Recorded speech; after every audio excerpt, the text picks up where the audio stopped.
It's important to note that we are going to have our practicals next week. Like I said, the 2 days, the 2 last days are practicals. So before I forget, I crave your indulgence, and I'm pleading that whatever commitments you have, try to be available for the practicals, because that is the icing on the cake for this training. So you just have to be there. So today we want to look at nutrition and food handling. Very important, nutrition and food handling. Now, when we talk about food, we know how important food is to us as humans. We understand how important food is to us. So you see, the food we prepare and serve to our residents, to our clients or patients, it's not just about filling their bellies. There's a whole lot more. It's not just about saying, let me feed my family.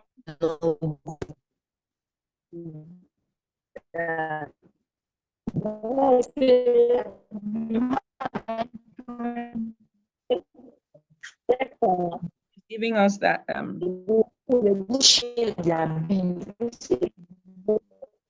please, if your microphone is on, kindly just mute so that we don't have these issues. Maybe see this one.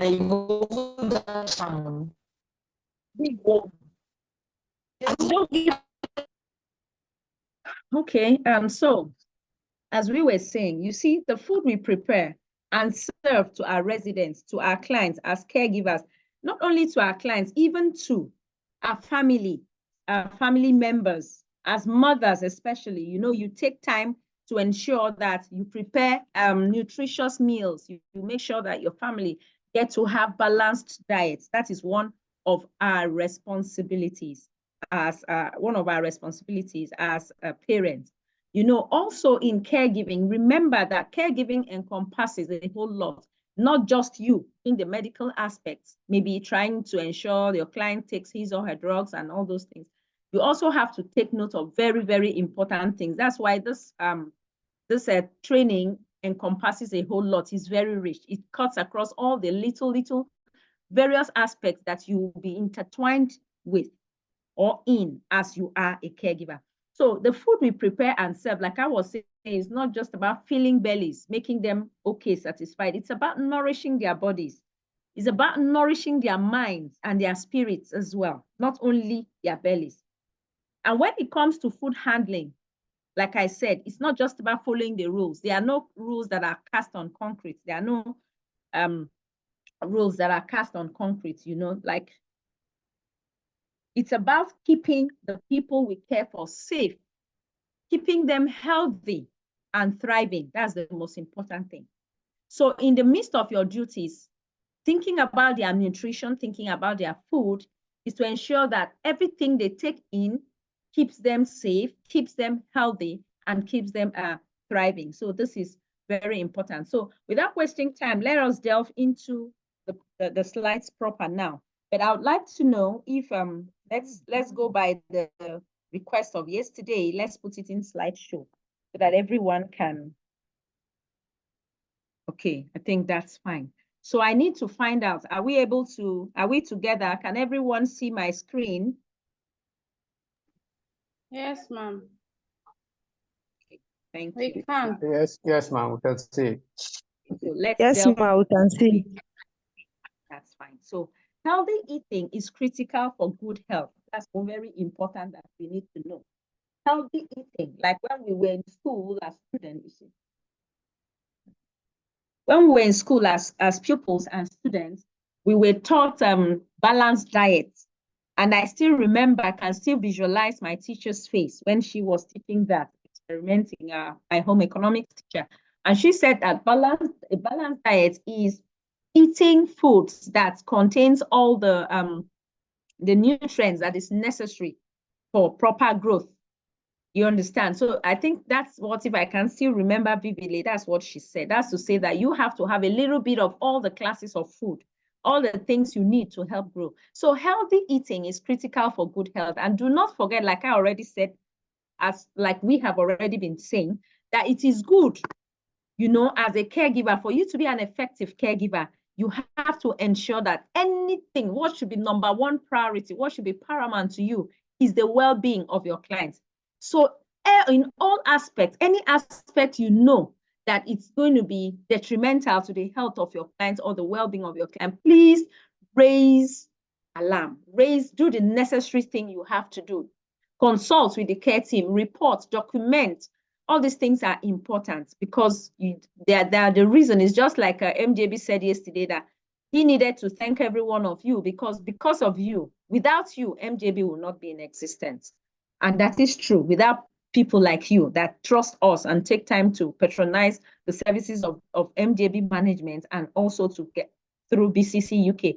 So that's just how it is. Without those people being available, then there will be no you. That caregiving job wouldn't be available for you. So you do it with all level of seriousness and sincerity in it. So healthy eating is critical for good health in all stages of life. Nutrition from a healthy diet increases energy, growth, prevents diseases, manages weight, does a whole lot of things, can equally prolong someone's life. Healthy eating can prolong your life.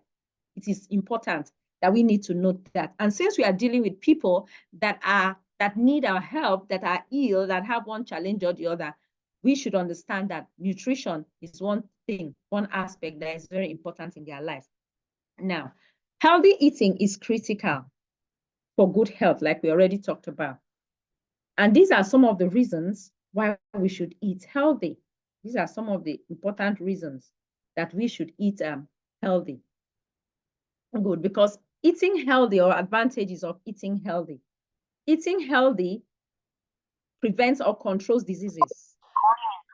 If you eat healthy, it helps you to fight. It helps to build your immune system, and it helps you to fight against all these diseases that can come around.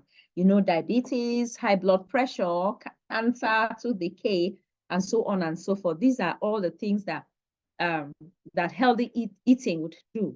Encourage weight loss or maintains a healthy weight. These are some of choose. So it's important that you choose a variety of healthy foods that would help you. Okay. Other than good health, like we have already talked about, is there anything here that, like this today, we are going to be, since we have 4 hours, so we'll do justice to the time. We are going to be finding out, aside good health, there are many people that have reason to eat healthy, like we have already seen here, especially people that are ill, people that are fragile, people that are frail, people that have to struggle with their immune system to help them fight diseases. So eating healthy, the need for us to eat healthy cannot be overemphasized. We cannot overemphasize it. It is very, very important. Okay, let's delve into the next slide. Like you can see here, this is a picture of a man, and a caregiver, you see, trying to ensure that the clients eat healthy. You can see the different proportions of food, just little put together, so that the person can have a part of vitamins, have a part of carbohydrates, have a part of protein, have a part of fats and oils, and all that. So eating healthy involves taking a little bit of all the different classes of food that is needed for someone to function well. Now we want to look at briefly on this slide is healthy eating plates. It's just for reference purpose. You may decide to have something a little bit different, but holistically, this is a healthy eating plate. Now, imagine your plate. Let's just look at food now. Let's look at it. But this particular slide should not make us hungry, because I like to feel hungry, feel hungry when I look at this particular, because I'll see different foods, so let's not feel hungry. Now, imagine your plate has been divided into sections, just as you've seen the plate divided into 4 sections. And these sections, you want to fill on one half, you want to fill it with fruits and vegetables, which is packed with different things. Like you can see the vegetable, one side of the plate contains the fruits, another contains the vegetables, that is packed with essential vitamins, minerals, and fiber that are so important for our health. Of course, you know that these fruits give us fiber. Fiber is very important for the health. It helps you with bowel movements. You can pass stool easily. You don't have stress. If you take fruits that contain fiber, like oranges, like pineapples, it helps you. So one side of your plate, you have fruits. One side, you have vegetables. And we also have the whole grains too. One side of your plate, you have the whole grains. Another side, you have the healthy protein. So what is the key? The key to fill most of this, your plate, with all this, to help you to have a variety of nutrients that will nourish your body. And then, above all, do not forget to stay hydrated by drinking water. Water, the unforgotten nutrient. The nutrients that people really forget. Oh, sorry, the forgotten nutrients. Most people don't even take it seriously. It is important that we take water, and it is important not only for your clients. This training, it's a package, because it is good for you as the caregiver, and it is also good. So anything good for the caregiver, pick it. Anything good for your client, pick it. There are a lot of things to pick here. So like eating healthy is important, vice for both ways, both for your client and for you as a caregiver, for you to remain healthy and continue to function effectively in that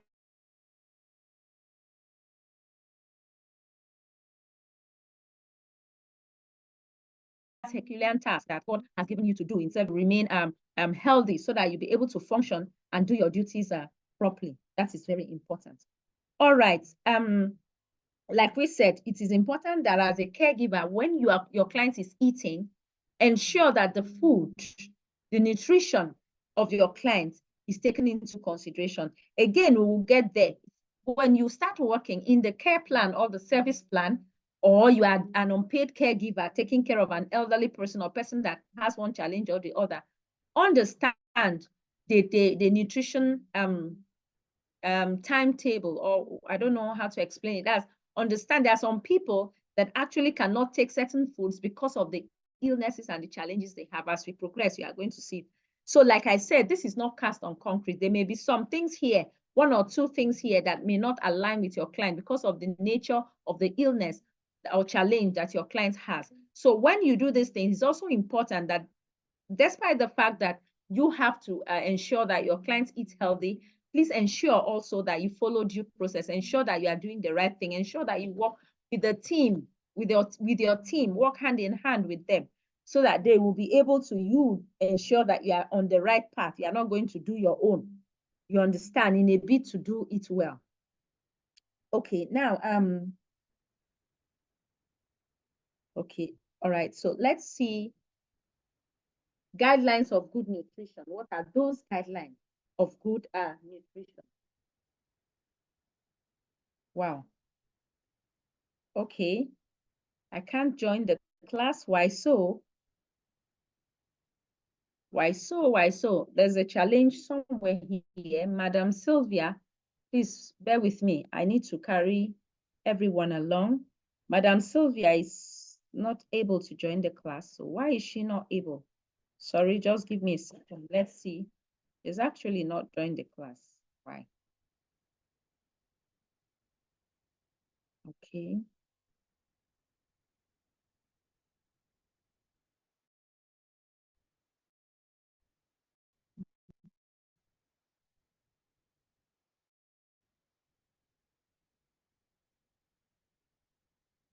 Just give me a second. Can you log in again? All right. So as I was saying, there are things that we need to consider. Sorry for that break. I think we have a challenge. One of us is not able to join, and it's not very good. I wouldn't want her to miss what we are already doing. So there is, like I was saying, there is a guideline to good eating, good nutrition. There are guidelines. There are things that you need to take into consideration. Drink more water, like I said, drink water. You cannot imagine what can happen as a result of dehydration. Dehydration is a very serious thing. When we get to water, you are going to see it. So no matter how, even as I am teaching you, I ensure as we are having this training, anytime, sometimes intermittently, you see I have to break. Why? Because I have to take in water. It is important that we need to drink water so that we can stay hydrated. And our clients as well, ensure that they drink water. Take foods that contain healthy fats, that reduces sodium, reduce your sodium intake. That's another thing that is very, very important. Reduce your sodium intake, reduce your sugar consumption, your dietary fiber. All these things are things that we need to take note. These are guidelines. You know, sometimes, like I said, I had one aunt that always, she was tested, she had diabetes. But this my aunt, she likes when she sees little children, maybe they go to Chicken Republic, or they go to get Chicken Republic, you know, maybe to get snacks, to get, you know, things like that. You know what children can do. You know, when they come back, she wants to partake. She wants to take. She wants to either take the ice cream. She wants to taste. She wants to take. And we try to restrict her. We tell her, no, mommy, this is not good for you at your age. Don't see as this children. She said it's not good for me. Why? What about the children? Oh, so you are saying grandma is the one that does not like good things because I'm old. You know, she'll just do that. But the fact is that there are certain things we must not take. Even for children, it's not even good, let alone for people that have aged. I mean, for people that are elderly, it's not very good. So it's important that you watch what you take. Instead of taking sugar, you can see on that, you see the candy there on the other side, and you see the apple, which is the fruit. It is better you take the natural fruits. It's advised that you take natural fruits. You can take a pineapple, you can take your banana, the one that aligns with you. You can take those fruits, especially the ones that have they are rich in fiber, oranges, a pineapple, to help you with what you need. I still don't understand why she's not able to join us. I'm wondering why. Okay, so we want to look at, on this slide now, we want to look at what are the forgotten nutrients. What are the forgotten nutrients? Now, the human body needs water to live. That is what I want us to understand. It is very, very important. The human body actually needs water to live. Without water, we cannot survive. So it is important that we take water. Good. Water is also important for our kidneys to function. It's also important for circulation. Water is important for a whole lot of things in our system. So let's not forget water, because why we call it the forgotten nutrients is that many people take it for granted. Now, our kidney needs water to function. Our heart needs water to function. For you to have enough blood and ensure that your blood circulates well in your system, then you actually need water. So, but just 2% water deficit can cause fatigue. It's important for you to know that just 2%. You see, like these things, when you talk, I gave you an illustration that because I do a lot of talking in the course of my trainings, I do a lot of trainings. In a week, I have a lot of trainings. I train a lot for BCC, UK, and other universities. So I take a lot of water because especially when you talk too much, you become dehydrated. So you have to keep taking water. Please, let's not take it for granted. And as caregivers, to your clients, ensure that your client takes water. From time to time, you can find out if they are thirsty. From time to time, you can drop bottled water close to them for them to take, so that they will keep being hydrated. They will have enough sufficient water, because these things already, especially people that have dementia, you know, already they are struggling with memory loss. And another reason why people actually have memory loss sometimes is due to dehydration. Water deficit can make you to have short-term memory loss. You can keep something here, and in the next few minutes you are struggling to remember where you actually kept it. Some of these things has got to do with dehydration. So it is important that we take water. Water is the forgotten nutrient, but let us not forget about it. Let us not forget about it. Most adults do not drink enough water, and older adults tend to drink less water than younger adults. That's true. They tend to drink less water than younger adults. So encourage your clients to drink before they become thirsty. Let them drink water before they become thirsty. Advise them, encourage them, depending on their service plan and the nature of their illness.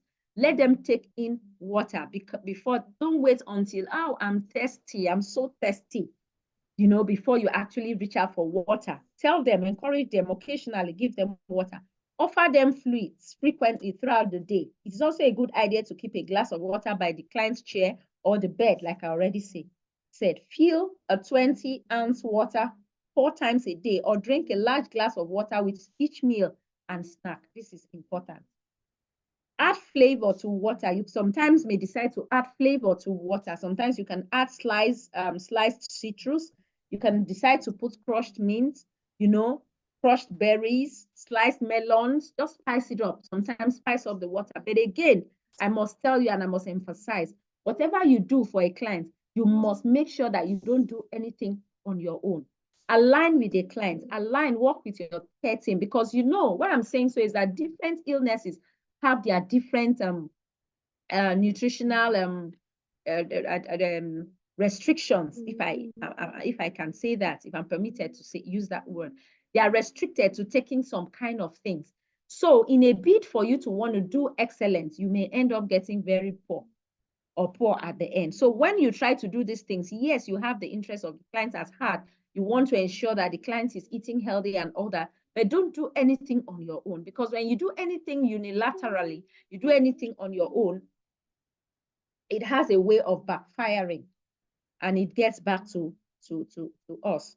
So we have to ensure that we do these things. Now, please, at this point, I crave your indulgence. Let me see if Sylvia has been able to join, because I like everybody to be carried along. I don't know why. Please, Madam Sylvia, please, are you here? She's finding it difficult to join us, and I'm wondering why. Okay. I think she should tell you the exact problem she's having, so you can guide her. Yeah, please, I beg your pardon. Just give me a second. Let's see how we can handle this. Just give me 1 minute. 1 second. Bear with me. Let me see. Handle this challenge. Why you speak the language where you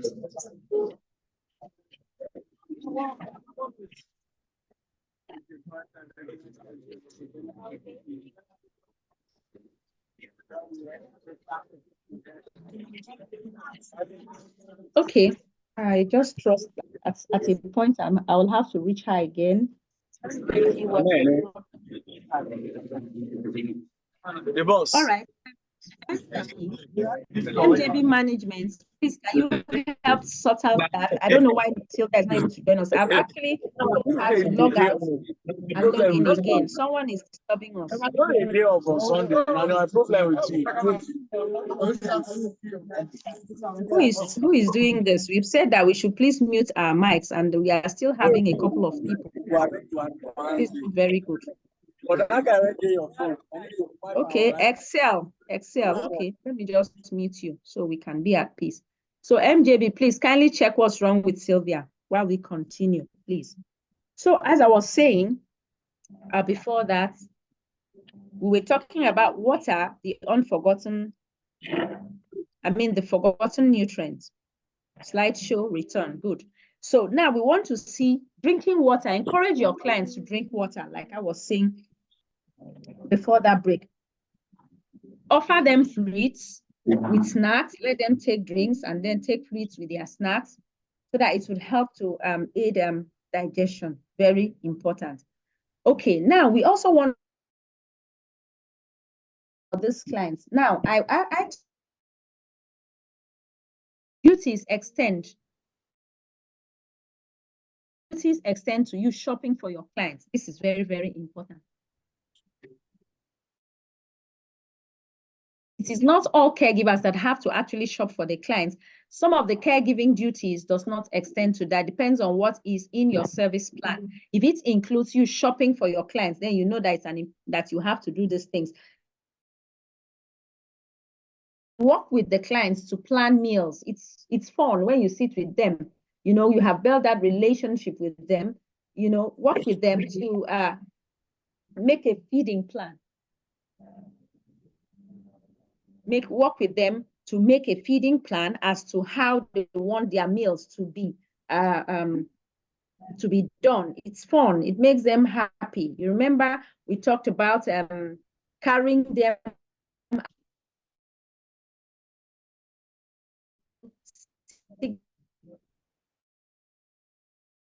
sense, let them, don't take away that particular aspect of their life. Let them still be involved. That you carry them along when you are actually planning. Work with the client to plan several meals.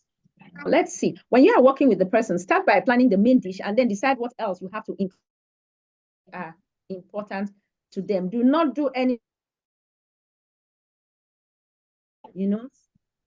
strategize and say, okay, let them eat this, or they must eat this, or they mustn't eat this. No, carry them along. Respect their independence. Remember, we talked about that. Let them still have control over their lives.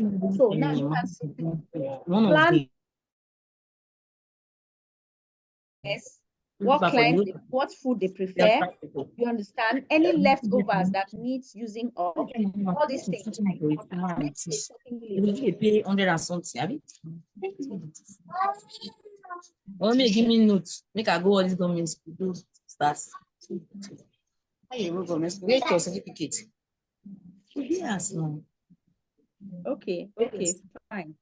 Madam Sylvia, good morning, ma'am. I was a bit worried.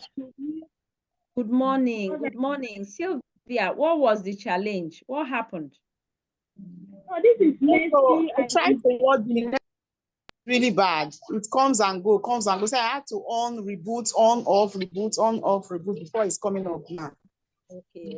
Sorry about that. I'm happy to have you with us because I was a bit worried and it almost distracted us for some time. Thank you. You're welcome. So we're talking about making a shopping list. You have to shop for your clients, fresh fruits, vegetables, proteins. Make a meal plan with your clients. Sit down. It's part of getting to know your clients better. It's part of bonding. Let me use the word bonding.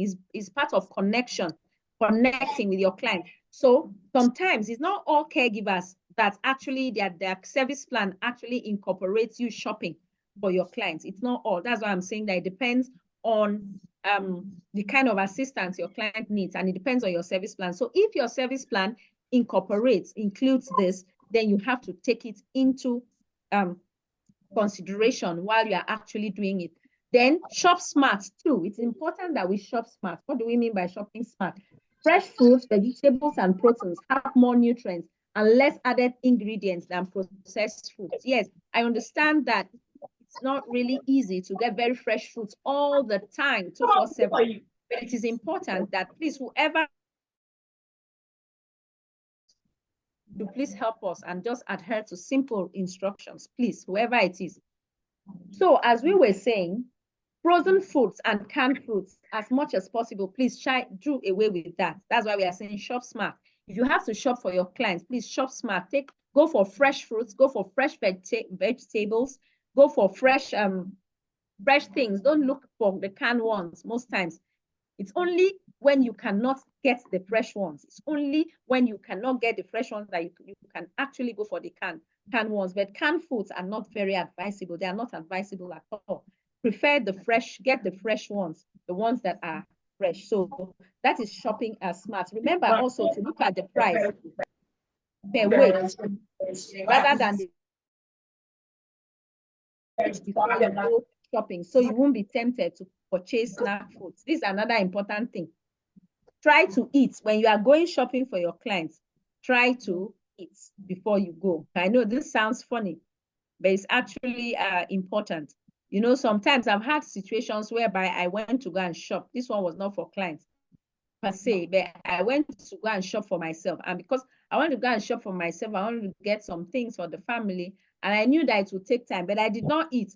So when I got to the markets, since I'm one person that I don't actually eat food outside, I don't like to eat food outside.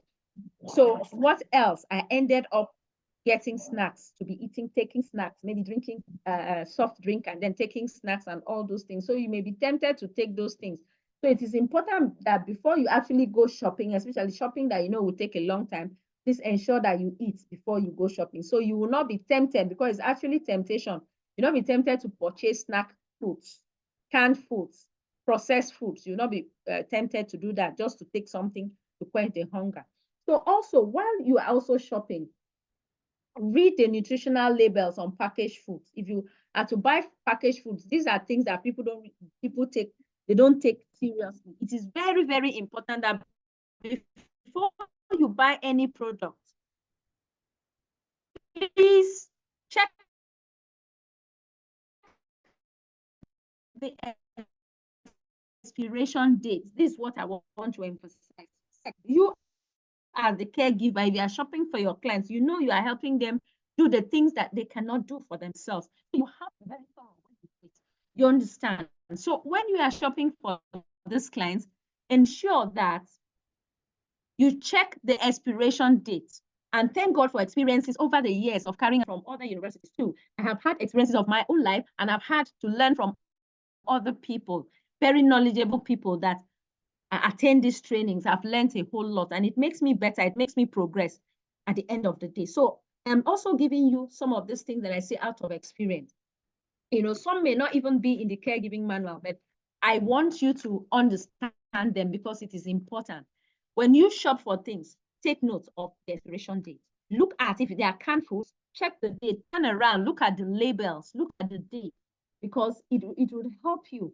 You know, sometimes it has happened to me. I am one person that, because I'm a busy person, I walk around the clock. So I may get into a supermarket, maybe to buy something. And I just go, oh, do you have this? Maybe a tin of Milo. I just need to pick a tin of Milo. How much is it? I pay and off I go. Only to realize, that happened to me a couple of times, only to realize when I get back, oh, this is actually, it has expired when I check. The second time, so it was even my son that said, Mommy, did you check the expiration date of this product? Turn it around. Let's see the expiration date, because I tell them, but you know, sometimes they say, do as I say, don't do as I do. So sometimes I actually forget to do what I actually emphasize that they should do. So because I have made it a part of them, I've tried to let them get to know these things, you know. So, and they are conscious of it. Anytime I forget, they always remind me. So check the expiration date, the labels also of this packaged food. Buy products that follow the guidelines of food, of good nutrition. You understand? Check things that are saturated fats, cholesterol, sodium, and added sugars. Check for things that are high in dietary fiber and protein. Check for foods that are high. When you get this product now, you'd see that most of the processed foods, and also when you pick the container, you would see the instructions there, you see the food labels there. They'll tell you calorie, cholesterol, this percent fat, this percent sugar. They'll tell you processed sugar or whatever. Excuse me. They'll tell you these things. You understand? So it would help you. Don't buy things that will come and be hazardous, that will be detrimental to the health of your clients. This is important. Always read food labels. Okay. That having said, let's move. Now, dietary modifications, like we said, that I tried to say earlier. Sometimes you may have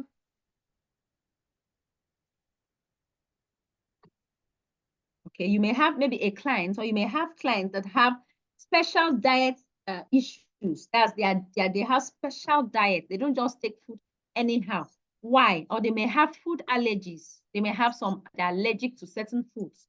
So a special diet can limit or increase the intake of certain foods, or how foods must be prepared. These are things you need to, that are very important. You need to take note of, so that even as you are shopping for these things, you know that, oh, my clients, oh, this particular processed canned food I'm buying contains a high level of sodium, and this is not good for my clients. And so as you shop with wisdom. As you shop with your clients view. You understand the challenges that your clients have. So sometimes we have these dietary modifications. You have to modify the diet to certain. You have to maybe modify the diet, you know, to suit certain. Okay, let's see where this is actually coming from. Okay, fine. So we can continue. So now, a client's safety is very, very important to you.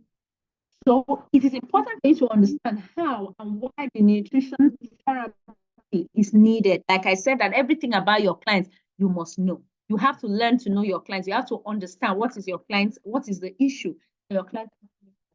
A client should have, excuse me, a client should have a doctor's prescription before you make changes to their normal diet. That's to say, you cannot just change any diet.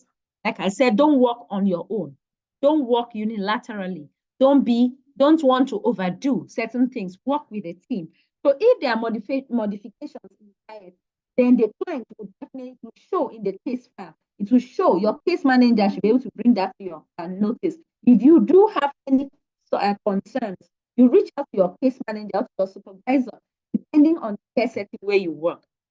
Even if you don't have a supervisor, it is important that you work with family members before you can modify a client's dietary, maybe a client's diet, food is very, very important because some have allergies, and some people that have allergies are allergic to certain food. It can cause sudden life-threatening reactions when they take some kind of food.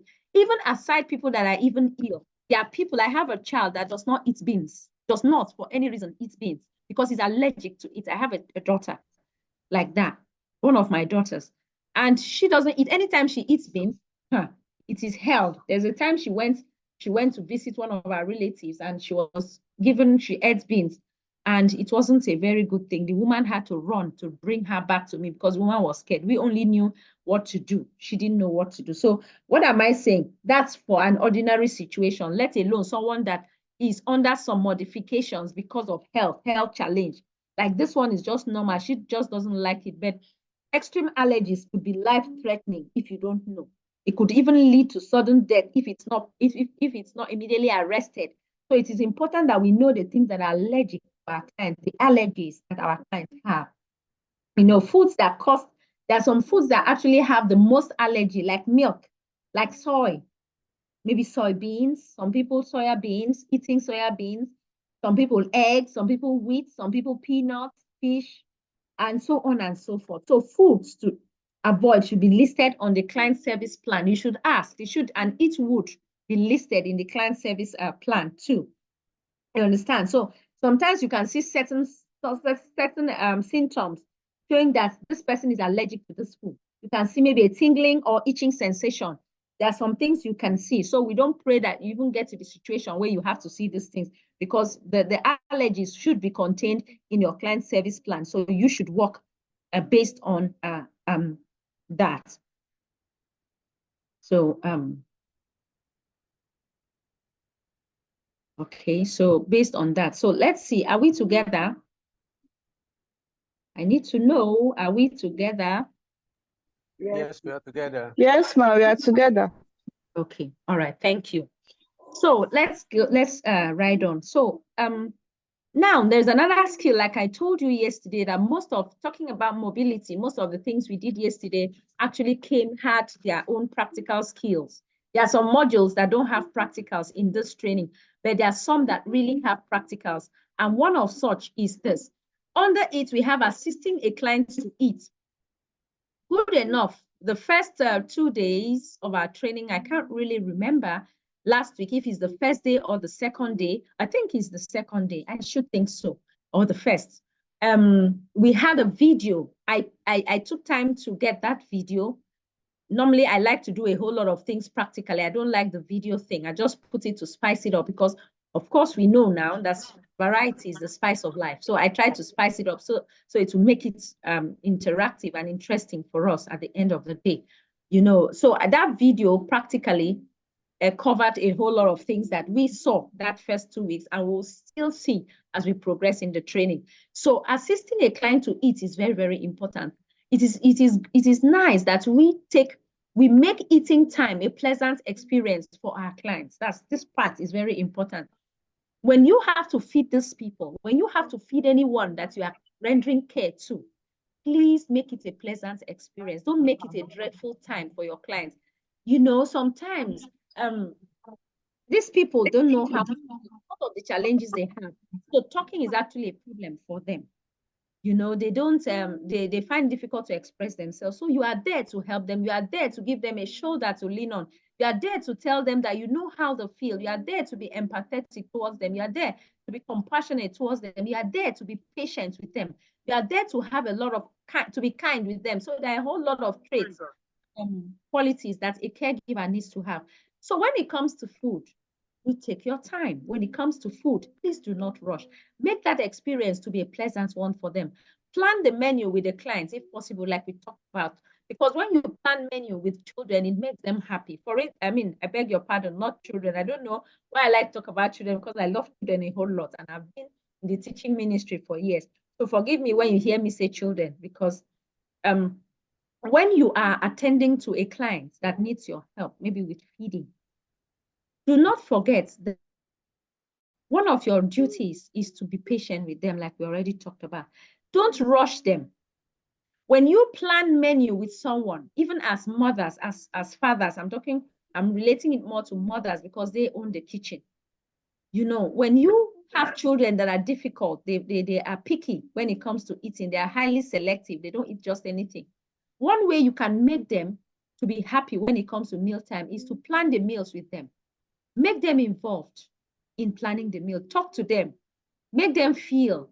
I'm not of the school of thought that some parents say, that they say, anything I prepare, anything I prepare for my child, if the child does not eat, that's her business. I've had friends tell me that. You know, they say, no, in these hard times, when I prepare, any child that does not want to eat, well, let the child, when the child is hungry, the child will eventually eat.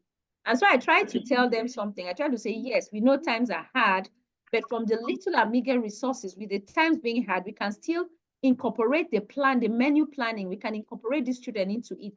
Tell them, okay, I'm going to prepare this. Would you like me to use this, or would you prefer this? Okay, let's see how to, for those that would be, that are still within the ages, because my children are mostly, they are grown-ups, so they are out to school here and there. So, but if you still have growing children, you incorporate them into it. Let them be a part of what is going on. You can tell them, assist you in the kitchen, do this, bring this for me, do this for that time, that bonding time, connecting time, makes them to feel happy and anticipate eating that food, even if it is something they wouldn't have eaten.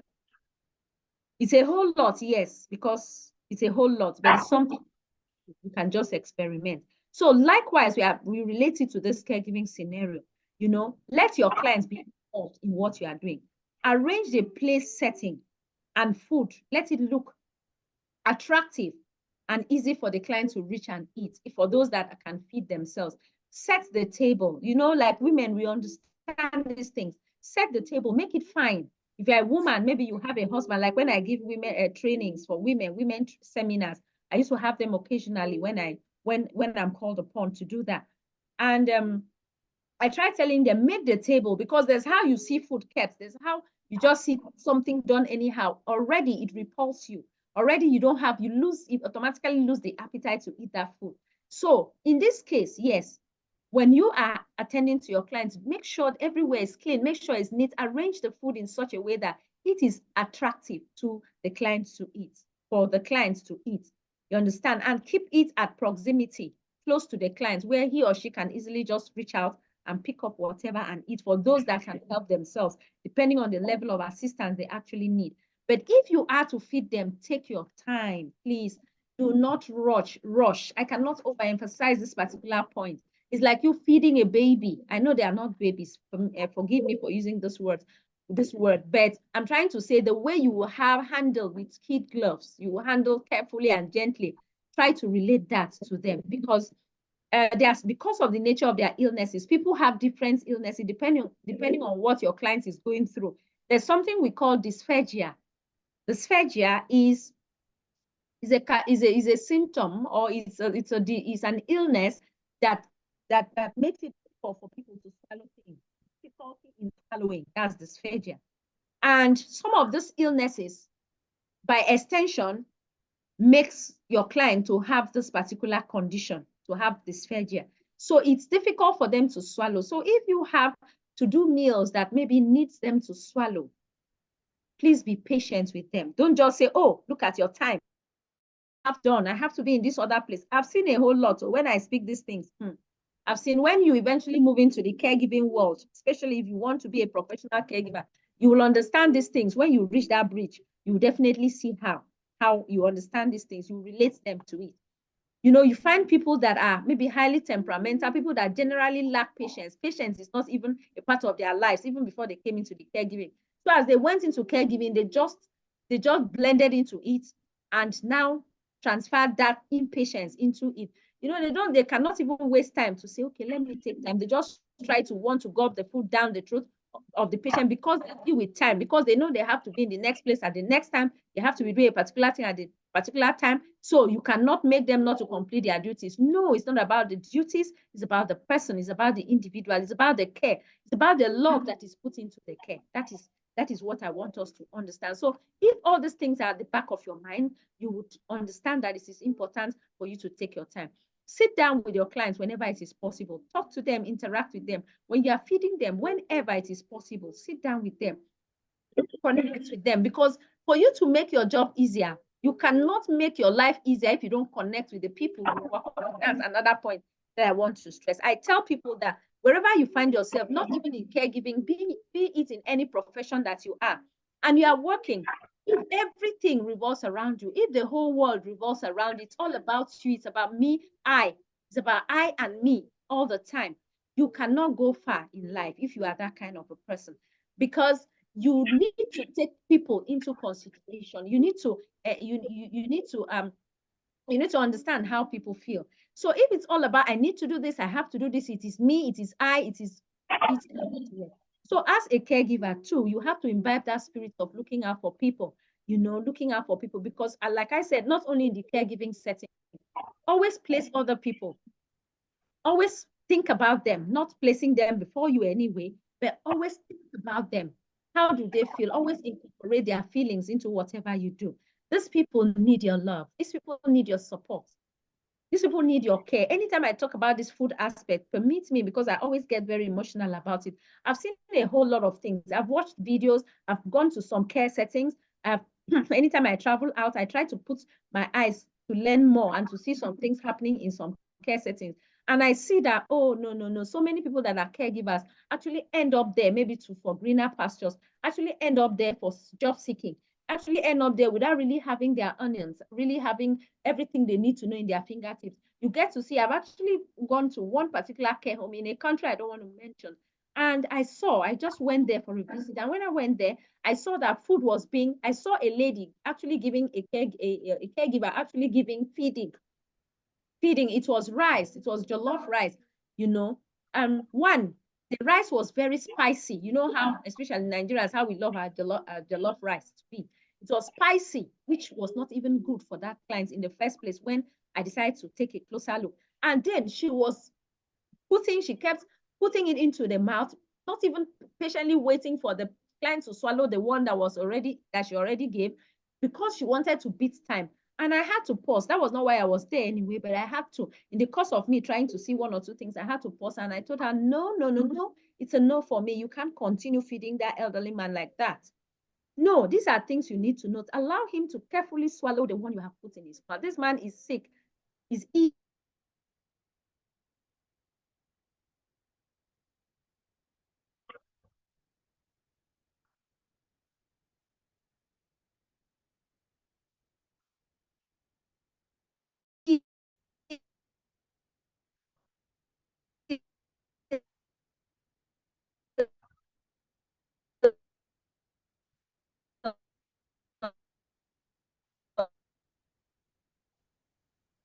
By extension, we are already doing our caregiving duties. We should try our best to ensure that we adhere to these rules. We should try to adhere to these rules and regulations. When you are feeding a client, these are things that are very, very important that you need to know. Help only when help is needed. Still understand that particular aspect. Help only when help is needed. Do not take away their independence from them. Allow them to feed themselves only when they cannot do it, before you now go ahead to assist them to do it. Take time to make eating a highlight of the day, like I already talked about. Like you can see, this picture on the left is a client that has dysphagia. You can see, most times, how do you know? Because you see when they take any little thing, they clutch their throat. You see them do like that. You can see that elderly man there. He's struggling because he's either trying to swallow saliva, even saliva. People that have dysphagia, it's difficult for them to swallow saliva. They twist their faces. You see their faces, and you know that, yes, they're finding it difficult to swallow. Now, look at the picture on the right. You can see that beautiful lady caregiver there. trying to feed the elderly woman. She's taking her time. She's not rushing. She's taking her time and trying to feed. Obviously, you can see the woman is not capable of holding the spoon and taking the food into her mouth. That is why the caregiver is actually lending a hand in that aspect. And you can see her face that she's doing it with joy. There is nothing as important as you doing what you have to do with joy. It is very, very important. You don't do it as if, oh, let me just do it. There's no other job. Now things are hard. So that is what I've seen to do. I don't even like to hear people say that. That is what has come in handy for me to do. No, if caregiving is what has come in handy for you to do, please, I must say now as early as possible that it's not the right place for you to be. If you don't have the passion, if you don't feel the love, there is no need for you to actually be. If you cannot extend your little quota in serving humanity, then there is no point. So now let's look at safe food handling. This is another aspect, safe food handling. How do we handle food? Yes, we are back to infection control. Remember, yesterday we had infection control and we talked about it. So now, before we now delve into it properly, I want to ask, remember today too, I was saying that the men should pick up the challenge. So I'm going to get to the point where my questions, I'll really need the men to answer because I know the men are prepared. They have picked up that challenge that I threw at them yesterday.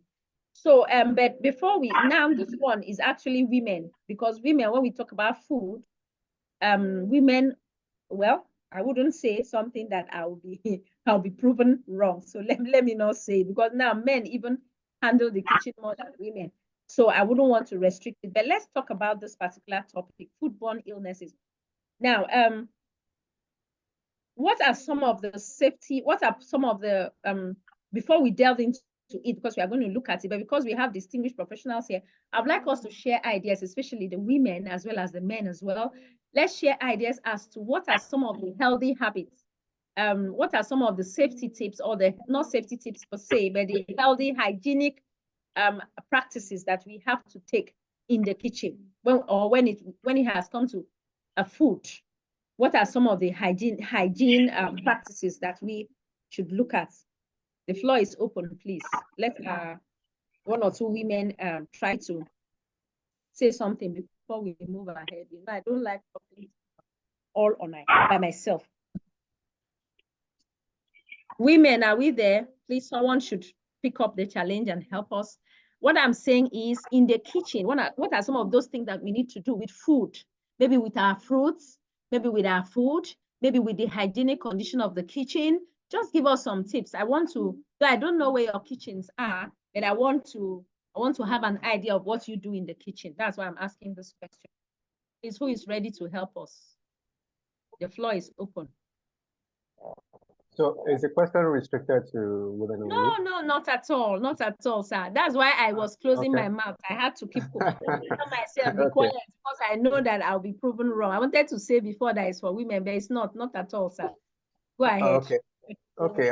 First of all, we have to put cleanliness into consideration, and we have to use safe water, safe clean water, and we have to separate the raw food from, to prevent cross-contamination. So I think that's all I can remember for now.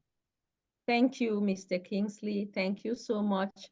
There's something I want to ask. When some men talk, you get to know how they are or who they are.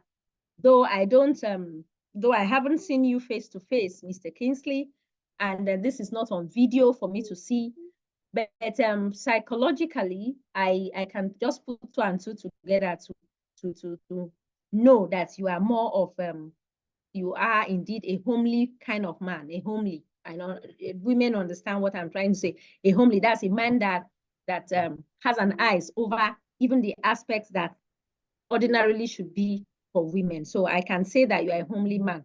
Right from the time you talked about your mother, I love to hear sons, not daughters. I love to hear sons really get involved in the lives of their mothers. And it's a beautiful thing. Even the women on this platform can attest to that, because Ordinarily, you would think that it's a daughter, it's a woman, and so on and so forth. But when a son gets involved to the extent of maybe dressing up the mother, doing all these things, oh, it's always a beautiful sight. I just love to see it.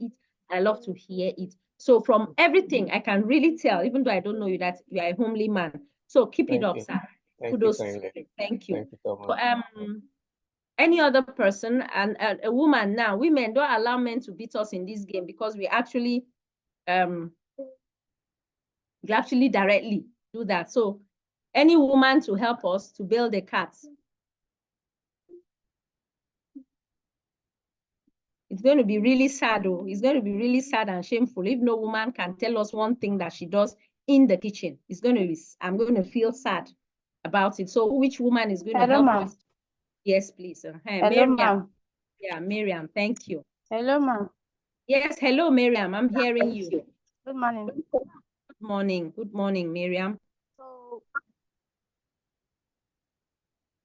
keeping the, I would really like to, because the network is a little bit cracky, so I would really like to understand the question one more time.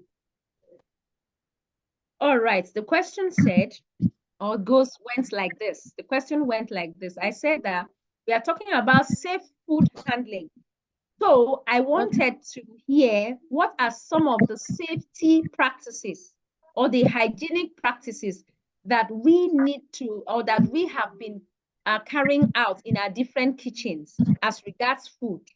What are some of the things, like Mr. Kingsley talked about, using clean water and separating the fruits and the food and so on, you know? So I wanted to hear from women, just a point, and then we move. What other thing do we do in the kitchen when it comes to food? How do we handle our food items? What are we expected to do with our fruits? Get them, and so on and so forth. Yes. So that's the question, Miriam. Go ahead. Clean. That is very, very important. Number one, the environment where we are making our food has to be very clean, and we make use of good water. When it comes to fruits, we can make use of vinegar or salt to clean them up, and vegetables. And so thank you so much. Beautiful, Miriam. Thank you. At least you've made me happy, because I was almost getting sad that, oh, is it only Mr. Kingsley, a man, that will tell me? So thank you for bailing the cat, Miriam. Thank you. And okay, thank you so much. So practically, those are some of the things that are actually expected. You know, I like to just share a story. I like to give little short stories, because like I said, I'm a professional teacher. I like to teach. I enjoy teaching. It's a part of me. So I don't know. The way I am, I want to even teach until my dying minutes. I like to teach if God will give me the strength. So what am I saying? I had an encounter with an elderly woman. I had an encounter with her briefly. I lived with her briefly when I was in Lagos. I lived with her for some time. And there is one thing I learned from her. That thing is, when she's cooking, when she is cooking, the area which she's cooking, she always keeps it very clean. You will not even believe she's an old woman. She's in her, I think, 70s. Sorry, she's in her 70s. But if she wants to prepare something, she makes sure that you would not believe it. The place will be sparkling clean, and cleans that place. Before she goes to chopping the onions, she makes sure you don't see anything. If you enter her kitchen, you will not believe that she's cooking. That is one thing that I learned from her.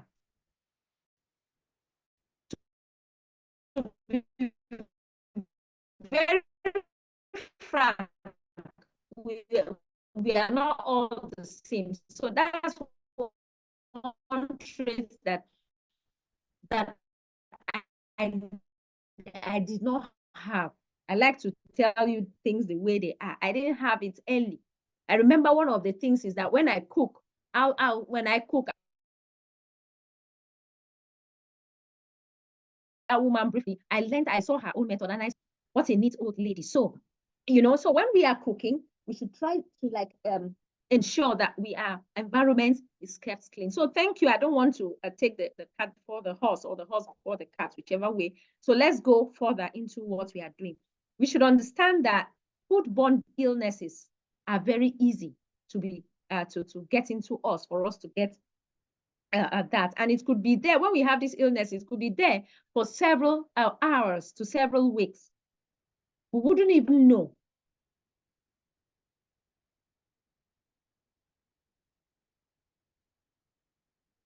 Sorry for that break. I had to drink a little water, you know, so that I don't get dehydrated as I talk. So some of the symptoms that you can see when you have foodborne illnesses is like stomach upset.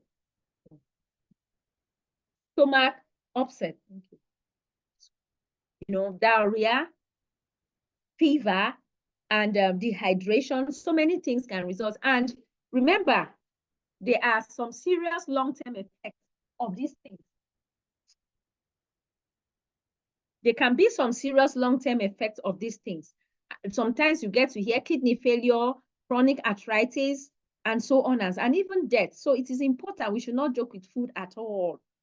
It is very, very important that we have to take this seriously with our clients. So when we are preparing dishes, meals for our clients, when we are doing anything pertaining to food, we should be careful. Now, let's take a look at these beautiful pictures here. We are looking at fruits. You can see it is advised that you wash your fruits under running water. Under running water. If you have a tap in the house and in the house of your clients, remember, like I said, most of the things we are learning is a two-way thing, on the side and the other side, on the client side and on the caregiver side. So these things are things that generally we need to learn. Wash your fruits under running water, not in water that is already soaked and kept. You can only do that if maybe you cannot have access to running water. Take this thing. Wash it under running water. That's the part that is running. Also, clean surfaces, like you can see that lady doing. When you are done with your gas, cooking on the gas or on the stove, clean the surface. Clean, keep everything clean. Don't be tired. And make sure you have your gloves, like you see there. Have your gloves, have all the materials you need. Clean, mop, make sure everywhere is clean. Clean surfaces, wash your vegetables properly, clean tops of things that you use, like that chopping. You see, it is cleaned. These are some things that we have to do. Cleanliness, they say, is next to godliness. We have to be even in our own lives, we have to be very, very clean. You understand? So we should take these things into consideration. How can we practice this and prevent foodborne illnesses? Because it is important that we need to prevent it. Do not forget that some things cause it. That is why we emphasize that cleanliness is important. Foodborne illnesses is caused by eating contaminated food. When you eat contaminated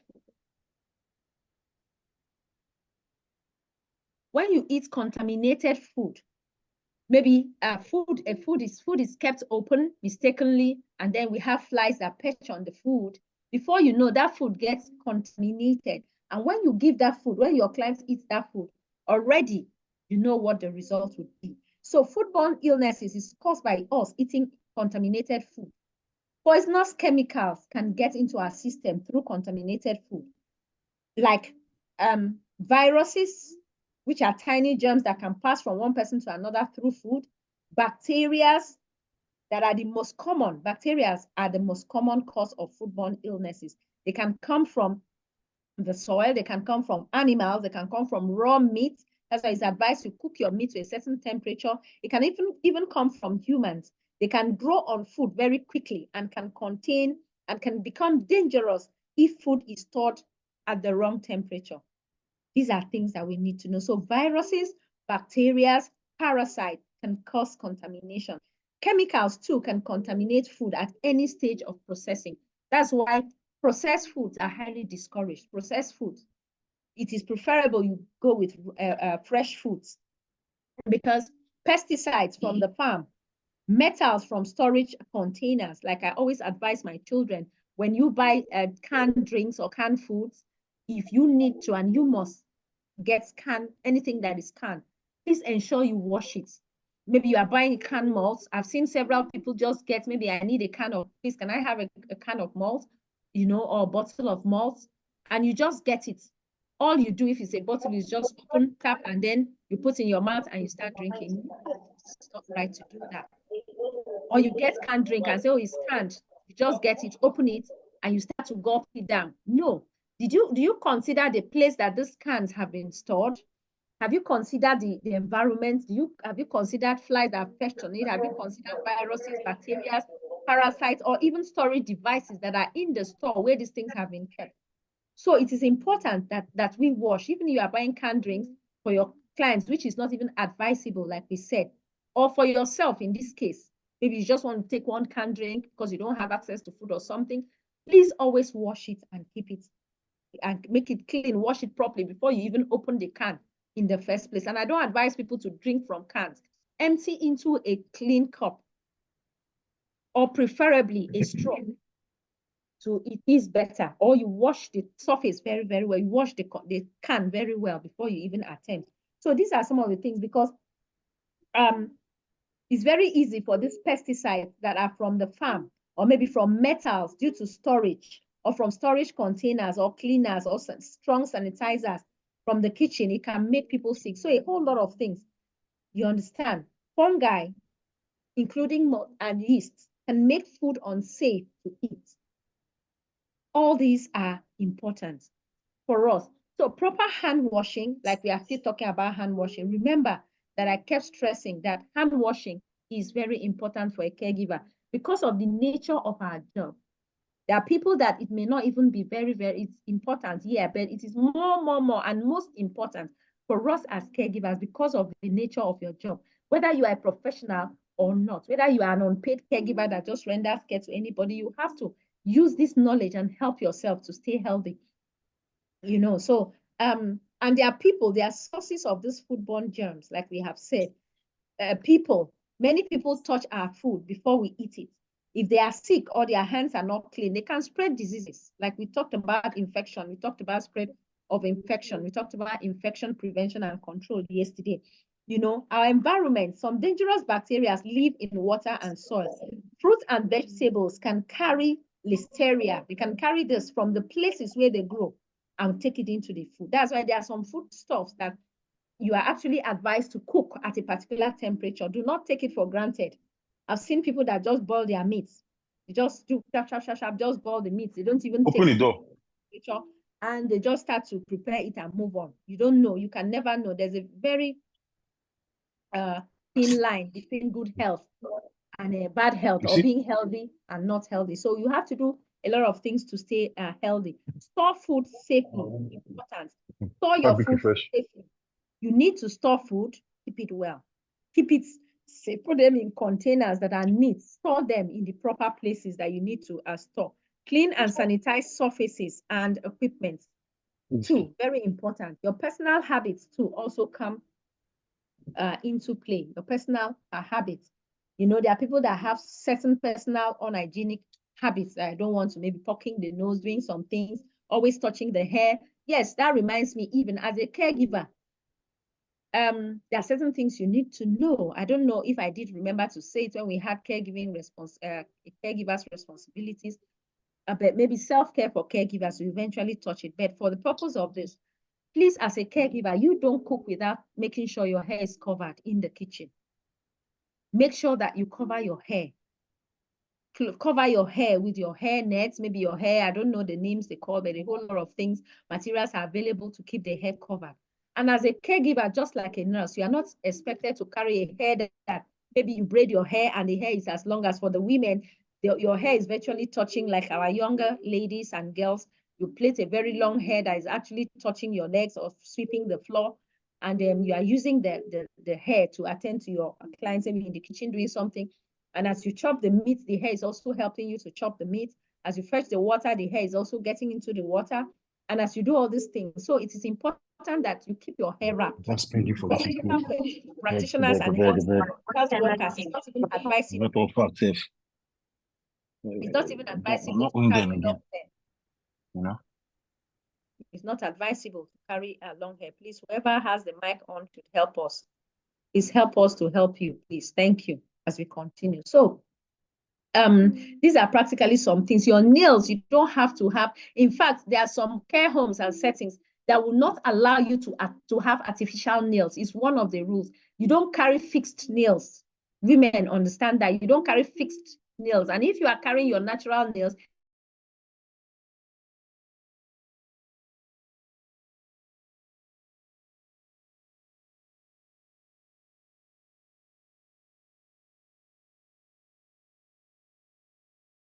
these are things that we need to take note of. Then proper hand washing prevents bare hand contact with ready-to-eat foods. They are very little, they are very light gloves that we have available. We are going to see the different types of gloves.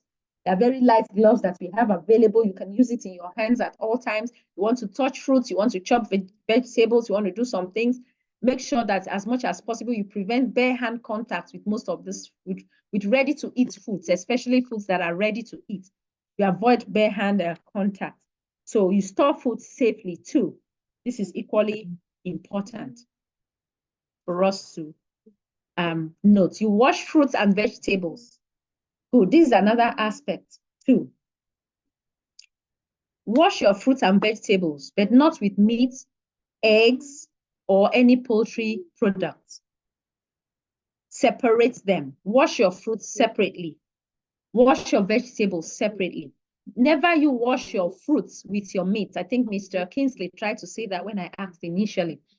Separate. When you are washing these things, keep them separate, because there's nothing that contains, there's nothing that really makes someone have foodborne illnesses as high, that's the level, as high as meat, fresh meat. Fresh meat is a very, very eggs, poultry products, generally eggs, meat, all these things. They have a way of spreading infection if you don't follow it the right way. So wash your fruit and your vegetables separately under running water. Make sure it is clean, chop it. Then separately wash your meat in a separate place with your eggs, any poultry product. Do not mix it with your fruit and vegetables. You know why? It's important to separate to avoid cross-contamination, so that, because we have highlighted that meat easily gets across to, because there are parasites, there are things there in the meat that can easily give you foodborne illnesses. So you try as much as possible not to put it together, so that the meat does not contaminate the fruit, or the fruit or the meat does not get in touch with the vegetables and contaminate it. Cook and maintain food at proper temperature cook and maintain food at proper temperature. Sorry about that. That's just a mistake that I'll correct. I'd like to correct that now, because I'm going to send this slide to you. So there's proper temperature double places. So let me take away one before we return back to what we were doing. Beautiful. Thank you for understanding. All right, chill and store foods properly. Store your foods properly.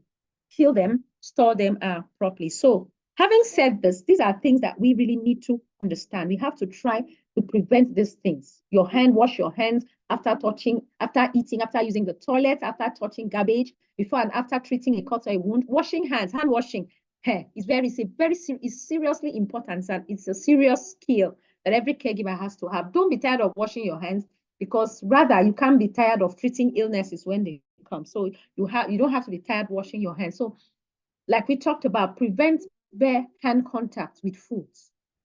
It's very, very important. Wash all your food items, wash your dishes, disinfect surfaces, clean and sanitizing, cleaning using soaps, sanitize using maybe chemicals, clean the surfaces, rinse your dishes with clean hot water. I like to rinse my dishes with warm water. You understand? So I feel that it is better that way, depending on what you want. Sanitize your dishes by soaking in water and using water. Then air dry all dishes and utensils instead of using a towel. If you can air dry, it is better than using a towel to clean them. Now, wash your fruit like we talked about. Make sure your sink has been cleaned. This is another aspect when you're washing your fruit.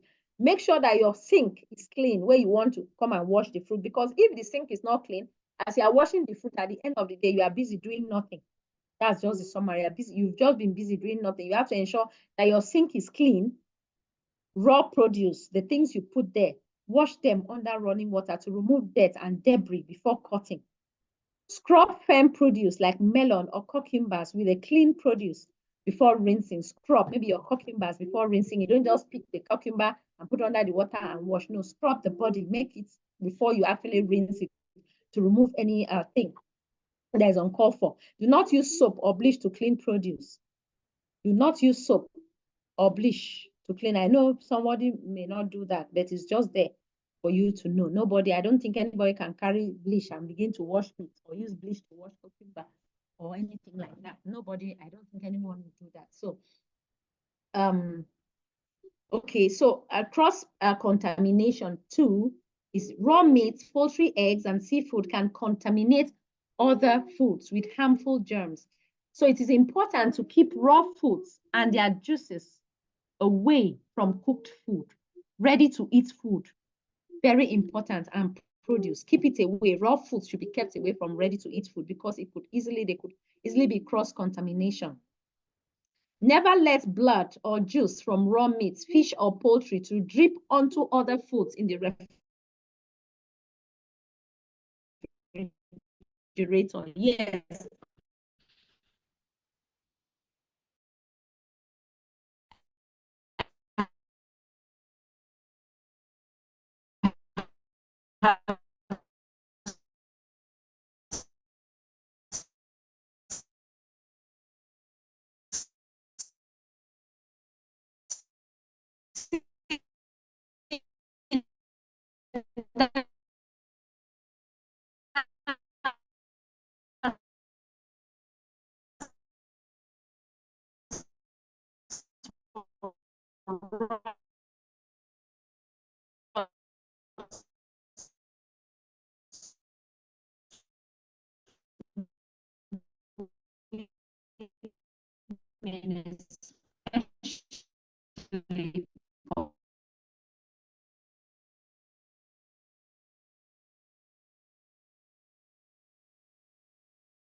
I cannot hear anything again.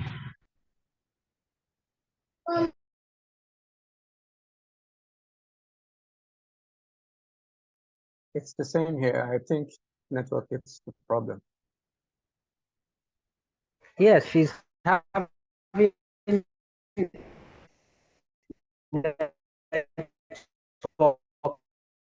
issues. She will join us in a bit.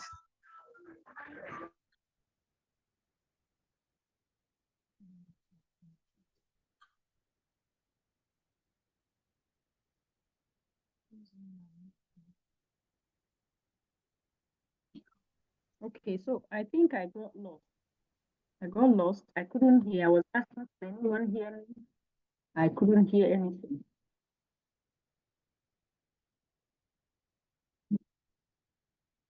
I did. Escape.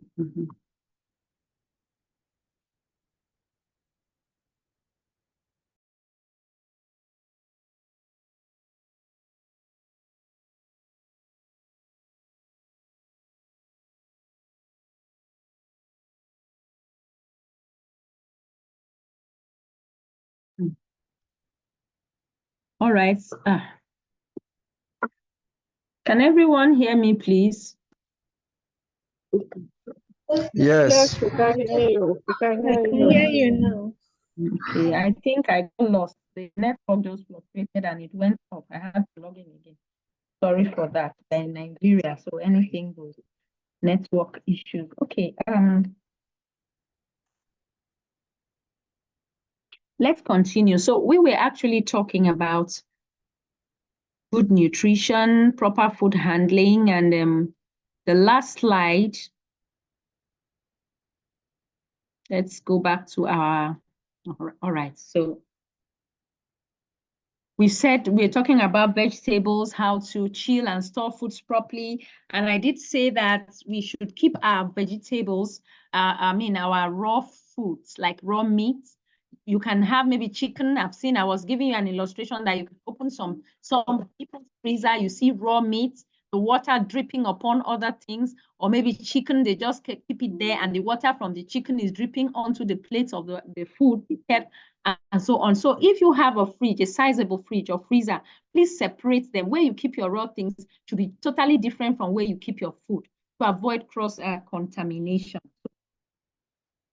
That having said, let's delve into the next slide. But for now, before we go into the next slide, I just want to give you an information. And that information is, I don't know whether we should, okay, I wanted us to have our break by 11:45, and then we'll be back by 12 o'clock. But as it stands, I would give you a short break when we are done with hygiene and toilet procedures. We have some modules to take care of today. We finished the first module, food handling, nutrition and food handling, and then now we want to look at hygiene and toileting procedures. This is another very important aspect of this training. So I just pray that network would not start because we've been fine all along. All right, so let's set the ball rolling. Please, are we together? Can everyone hear me loud and clear, please? I need everybody to respond. Yes, we can. Yes, ma, we can hear you. Okay, Yes, we can Yes. hear you now. Okay, We so can hear you now. let's move to the next slide. Yes. Thank you so much for your patience, everyone. So as we now hygiene and toilet procedures is a very important topic aspect of your duty as a caregiver. It is very important. So just stay put, relax, and let's just learn as we have fun, because we are going to talk about some sensitive things on this particular topic, and we are just going to say things the way they are. In this, I like to just be real. Anytime I do trainings and I get to this point, I like to be real because we are all human beings after all. So now, poor hygiene doesn't just keep our clients clean and comfortable. The essence of this particular is not just about keeping our clients maybe clean and comfortable. It also helps prevent the spread of infections. Everything we talk about, infection, food, and handling too, we looked at it, it embraced infection. We talked about, so there's no aspect of caregiving that doesn't talk about infection. At least one or two things concerning infection will come into it. So hygiene and toilet procedures too, it also helps prevent the spread of infection. So how good you are, that's why this topic is very important. As a caregiver, the things you take into consideration, the lapses you look out for would help your clients a total well-being, could even make your clients to live longer and get better soonest.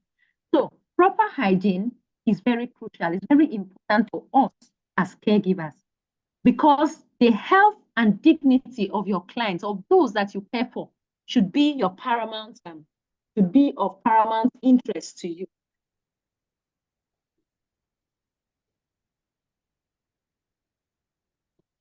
Hello. All right, so hygiene and toilet procedures was what I was talking about. Sorry, I had a problem that I had to just quickly stop. So it doesn't just limit you, maybe your client being clean and comfortable. It helps prevent the spread of infections. Even simple tasks like hand washing can make a big difference. in what you are doing in this particular toilet procedures. Just hand washing can make a big difference that you cannot even imagine. And the way we approach these intimate activities can have a profound impact on our clients' emotional well-being. This is another side aspect of caregiving that I really like to talk about, so emotional about, because I know what it means to let another person take care of you, be able to reach out and touch your intimate parts and take care of you and make you clean. I know how it's devastating it can be to some people, and it could even affect their mental health. So as a caregiver, you have a very big role to play in this particular aspect of it. So let's delve into it. So by maintaining whatever you do in this section, in this aspect, before we progress, as in other aspects as well, you have to understand that maintaining the dignity of your clients is very important. Offering reassurance and creating a safe environment will help them to feel valued and respected during a potentially difficult time in their lives. We are going to see some practical tips on assisting them with bathing, with toileting, and other personal care, because their health and sense of self-worth should be our top priority. So we are going to just discuss it as we progress. So I just needed to let you understand how important it is, how their self-worth should matter to you, because, well, let's go ahead. So now the human body, like we talked about, eliminates toxins and wastes through the urinary system and bowels. It is important for us to know. And also in this particular topic, we are going to be talking a little bit of science. So I wouldn't want to bother you with the medical jargons, like I used to say. Yeah, but we are going to be looking a little bit, touching a little bit of science. So now, helping a client with toileting and maybe hygiene practices is very important. That I cannot overemphasize. So we'll look at the bowel and bladder movements. Bowel, your client's bowel movements and bladder movements. We are going to look at it as we progress. Now, the human body, like we said, discharges waste through the urinary system or through the bowels. So as caregivers, you need to understand what is your client's normal bowel movement and bladder function. What is normal? Like we mothers, we know our little children, maybe we have little babies up until they get older. We know that, oh, this my daughter always passes excreta, maybe after 2 days. She doesn't stay away. What's happening to her? It's 3 days now. It's unlike her. She's not like this. We know how we do these things, mothers. And it gives you cause for concern. That is just so. As you're working with a client, you have, depending on what is contained in your service plan and care plan, like I always tell you, if it is part of your duties, then you must take it very seriously. Understand how many times, what is the movement, the pattern of movement of my client's bowel movement pattern? How does it look? Do I have to assist him with toileting every day? Or is it, and then you see that there's a diversion in the pattern. You have to bring it to the notice of your care team. Okay, so caregivers, you can encourage your clients to make choices that maintain good urinary and bowel function. These are some of the things that you can do. Like we talked about water, like we talked about taking fiber earlier on. We said good nutrition can really be beneficial to them even as they are, and it's important for them. So if you guide them, like I said, don't superimpose what you want. If you guide them to make good choices that will help their toileting function easy for them, or their bowel function easy for them, it is part of the things you need to do. Bowel function varies from person to person. That is it. My own bowel function is not the same as my husband. We have different bowel functions, like any other person. So it is important that you learn your client's baseline so that you can recognize, document, and report. Baseline, like I already told you, is the ailments that you already know, the things you already know about your client. So if it's already there and it's already known, and you've observed that, oh, maybe my first month, I can see that my client uses the toilet, goes to pass excreta, maybe uses the toilet for three times in a day, And now, how I'm observing, this man does not use the toilet as he used to be. Now he hardly goes to there's something wrong. You report. So you monitor the patterns. That is very important so that you can document and report changes. Okay, maintain good urinary and bowel function, like we talked about. Now, the human body, practically, like I was trying to tell you, we have the human digestive system and we have the urinary system. This human body eliminates these toxins through the urinary system and through the bowels, like we already talked about. So it is very necessary and very important that we know these things so that we can help them better. For example, sometimes you can term a normal urinary function as maybe emptying the bladder about 3 to 4 hours during the day. Getting up once at night to empty the bladder, it can be considered normal per se. Now, getting up more than twice at night to empty the bladder, if it's somebody that doesn't have that particular pattern and you then observe that, like my mother, before my mother was actually told of the challenge that she had, one of the issues was that she keeps complaining. When we go to visit her, she'll say, she'll tell me, she'll tell me, my daughter, I'm not feeling well. I've observed that before morning, I have to keep going to the toilet. I've been using the restroom for too long now. Like I've been using the restroom in the morning. Before it is morning, I have to keep going to the toilet and ease myself over and over and over and over again. Mama, she used to call me Mama. She'll say, Mama, I don't think it's okay. There's something wrong. Before, I didn't used to go to the toilet like this, but between the time I sleep and wake up in the morning, I can ease myself up to 10 times. When I heard that, I was like, geez, Mom, it's time we have to really do something. So we had to have for take up. So what am I saying? There are certain things that you as the caregiver, you have to be very, very observant. Don't take it for granted. Okay, this man used to wake up this time. So you may not be there when he wakes up, but at least maybe you are not a living caregiver. So you won't know how many times he uses the toilet. But encourage them to tell you the challenges that they have. And a person that is not only at night. If a person has a problem with using the toilet every time to pass urine frequently, it will still happen even in the daytime. So anything you observe, please reach out. You understand? Reach out and let them know anything concerning their urinary function that you observe. Please let it. Experiencing urine leakage or wetting accidents, maybe like urinary incontinence. If you have a client that has that issue, urinary incontinence, he has that issue, then you can suggest things that can be done. And not only so, some of them have other issues like maybe pain or burning during urination. They want to pee and then they are having pains. They complain, oh, they have pains. Or if you assist them, to actually use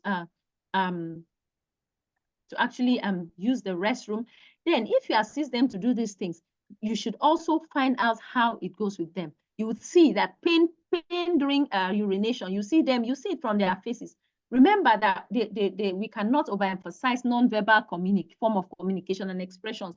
There are people that will not tell you, oh, I'm feeling pain, but because you are there helping them in that particular activity, you observe that each time they actually want to pass this urine, you see their face goes contorted. You see their face goes, they feel, you see them express an action of pain, that they are actually passing through pain. So you don't need a prophet or to tell you what they are going through. You just put 2 and 2 together and you speak with them concerning it and you report immediately. So there are some that actually have blood in their urine. Blood in urine. Maybe their urine may appear pink. Yes, somebody may actually want to say that. Does the caregiving duty actually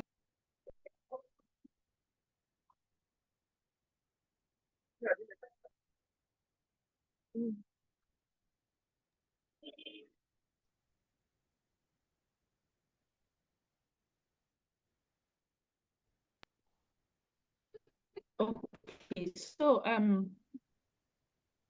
like I was saying, I think I was even a little bit lost concerning that. So at a point, network. So some of these things, see, again, I must stress, like I always like to stress, caregiving work in the park, whether it is the professional caregiving or it is the unpaid one that you are doing, that you are not being paid for it. It's not just fun. It's not fun at all. It's not easy. It's not an easy task. So you have to do all your duties. It includes you also checking. Sometimes you may have clients that have urine in their pee, like they pee and you see, I beg your pardon, they have blood in their pee. Their pee is looking pinkish. It has a sign. It tells you something that there is blood and there's something wrong with this person. So such things you have to report. It includes, you remember when I started, I told you that there are a whole lot of things that you really need to take into consideration with these people. You have to do it with your heart. You have to do it with your heart. So now somebody may tell me, do I have to, like I thought the other time, somebody said, please, madam, are you saying that when they actually pass out this urine, we should go and analyze it or look at it? And I just laughed. I laughed because it was a question I know people raise in their minds. They'll say, this caregiving, must I do everything? Yes, you must do everything that lies within your, because just the way you would do it for your mother. If your mother is experiencing all these things, will you not go and assess and see if there's blood in the urine? You will do it. Let's be very realistic. So because we are doing this thing with passion, there is no part of it that should be less dignifying to us. There's no part of it that should look, some people say, how can I do that kind of thing? Oh, messy or smelly or disgusting or this or that. Some of these words I'm not supposed to use it, but I have to use it so that you understand, because I know we are humans. People can say, no, I cannot do that. Or some maybe mess up the bed, or maybe wet themselves, or maybe do something, and you are at your worst day that day. Maybe as a woman, maybe your husband refused to give you feeding money that morning before you leave the house, and then you don't have any money on you, and you are like angry, and you know all those already in your high moods. And then you go in there and you expect, and someone expects that you do your job judiciously, judiciously as to what to do. Please, at this point, okay, it's not yet time, so I needed us to take a break. When it is exactly 12 o'clock, please, I would like us to take a break, and we would be back for the next 2 hours. I just wanted you to know now it's 11:50, so we have like 10 minutes before the break. And when it's 12 o'clock, we'll take just 10 minutes and we'll be back here 12:10, just to let you know. So as I was saying, there are things you need to check. Now, bowel function regularly happening. You have to have the normal bowel function. It varies, maybe regularly happening as often as 3 times a week to 3 times a day. These are some things that we need to observe. And then you also have to observe, is your client's training or difficulty passing stool?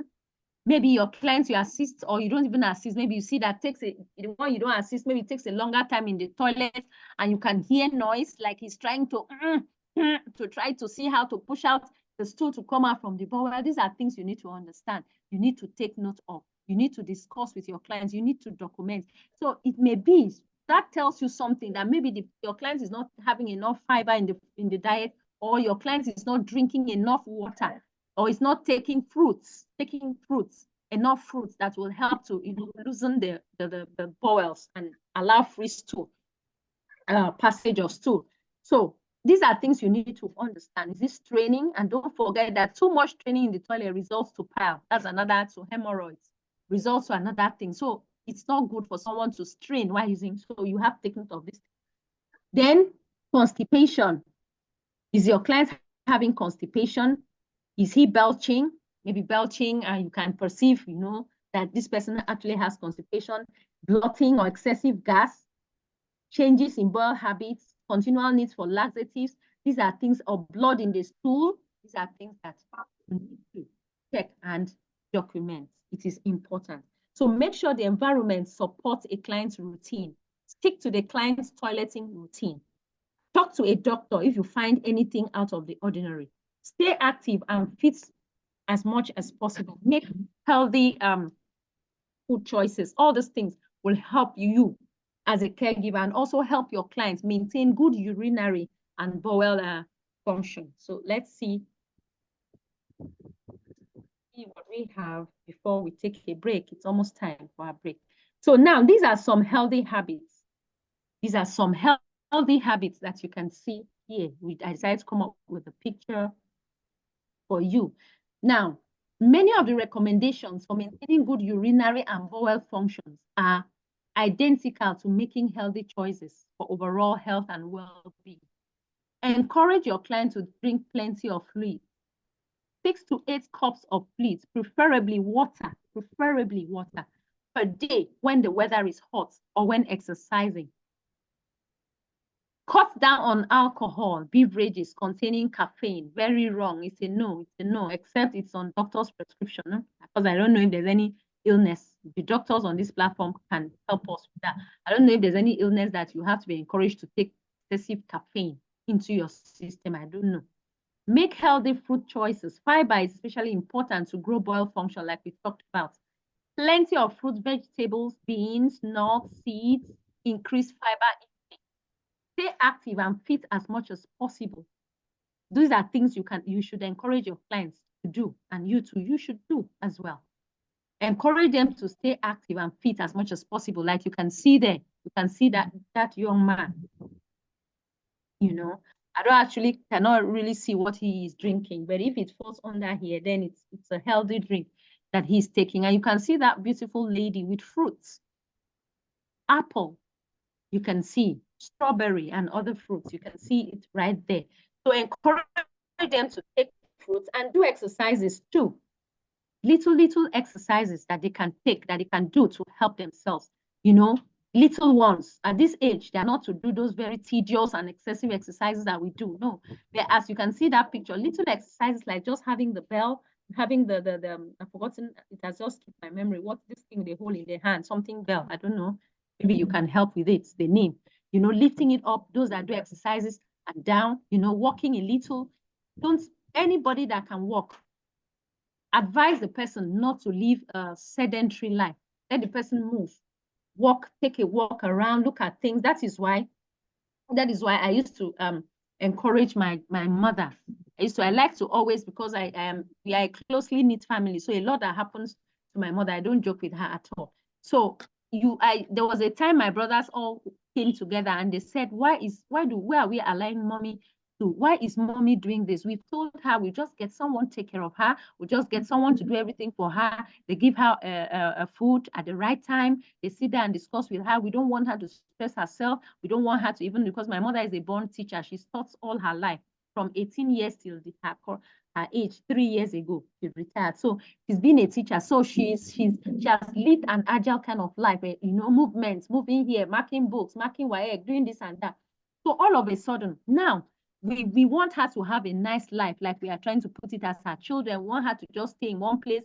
We want her, mommy, you know, you don't have to stress. Oh no, you don't have to go there. But no, we've had issues with her because she wouldn't just sit there in one place. So I try to educate my siblings that no, when you make this woman to sit there in one place, someone brings her food, someone brings her shoes, she's very strong anyway. She walks, she doesn't have any issue, any major issue. So she wants to go out, she wants to go to tend to her goats. That's the greatest problem we have with her. She'll say, no, I cannot sit down. She finds it very difficult to sit in one place. She has to go and tend to her goats. You can imagine these elderly people. You want to give them soft life, but what she's actually doing is helping her. Like I try to tell my brothers, we don't allow her to go out and maybe work because she still wanted to volunteer and teach around the environment. But my brother said, no, we wouldn't permit her. We don't want her to go and get stressed and be shouting and all those stress attached to teaching. Let her rest this time. You know, so the only thing she can do is to stand up, walk around. Sometimes you look for her before you call her mommy. She's saying, oh, my daughter, I'm on the road. I just say, let me stroll to this place. Let me stroll to this place. You say it's fine. But my brothers that are still trying to understand caregiving, they feel that she doesn't love herself. They'll tell her, mommy, why are you stressing yourself? What did you need to stand up and start moving around? Did you need to go to the goat house to go and attend to your goats? Must you go there? We've hired someone for you. The person can get the food, the food for the goats and take care of the goats. Why must you stand up and start moving to the goat's house to do all those things, to go and check where they didn't weed properly, to want to see the flowers around, why don't you are just stressing yourself? You know, but I tell them no. So why am I bringing that illustration? At this age, they cannot be confined to a place except as a result of illness. You have to allow them to move around, exercise, feel happy, because that will make them live longer. If you tie them and keep them in one place, it's the fastest way of you ending their lives if you do that. So problems with urinary and bowel infection. Function, I beg your pardon, function. Now we have the urinary tract infection that is caused when bacteria invades your urinary tract and multiplies, leading to an infection. So at this point, I would like to pause because we need to have our break. I would like to ask, do we have any questions? Just the 2 minutes before we take a break, because I equally need to attend to my own bowel function right now. So do we have any question or any contribution? The floor is now open in the next group. Just want to say something. You have anything? What we said so far? I love an interactive class. So who is ready to build a cat? Thank God the men have picked up the challenge. I've heard. Mr. Emmanuel, are you here? Let's see, because that's one person that I don't think I've really heard. Maybe he has stepped out. Okay. However, at this point, if there's no question, we would be back. Let's take a break. Please, are we together? Can everybody hear me, what I've just said or what I'm saying? Yes, ma'am. Yes, ma'am. Okay, so please, I crave your indulgence because we need to also stretch our legs. Let's take a break at this point, and we'll be back exactly 12:10. 12:10, we should be back just to exercise ourselves. Thank you so much.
I can't hear your voice again. Everything is quiet again.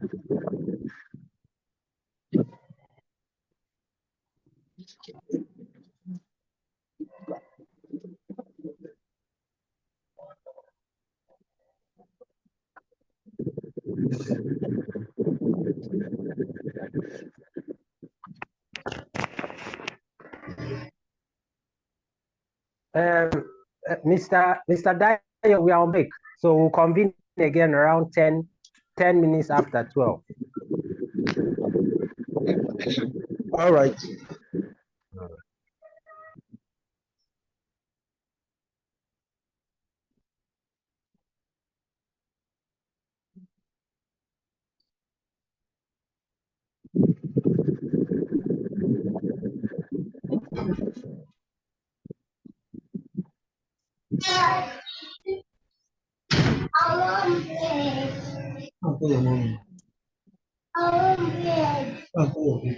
My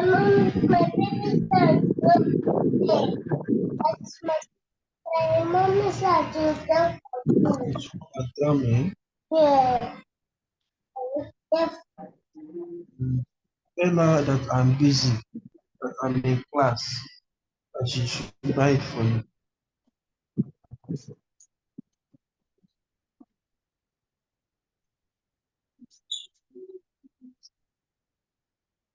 Close the door.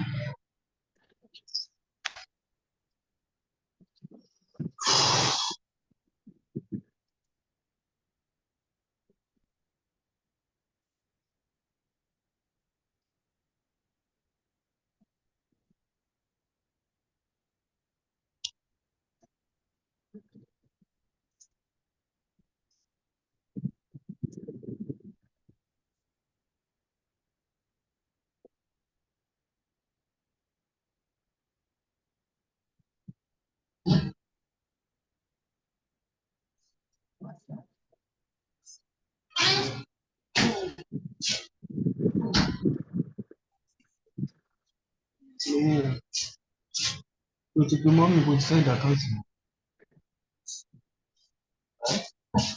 O ti pè wọ́n.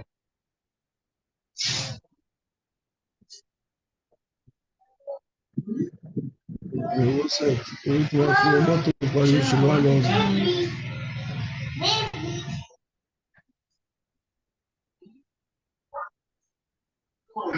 A ní pé owó pọ̀ lọ́wọ́ mi. A máa jẹun.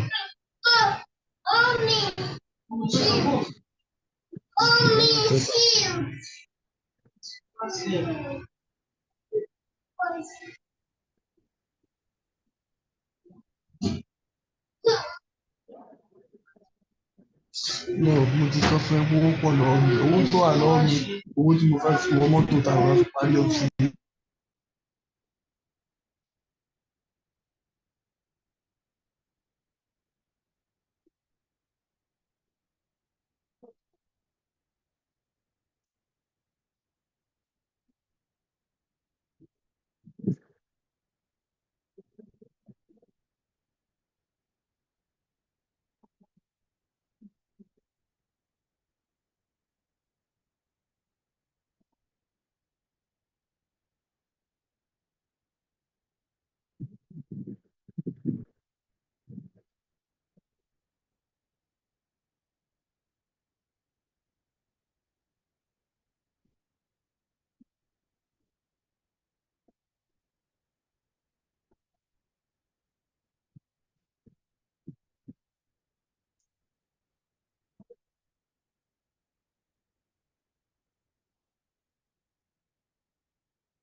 So hello.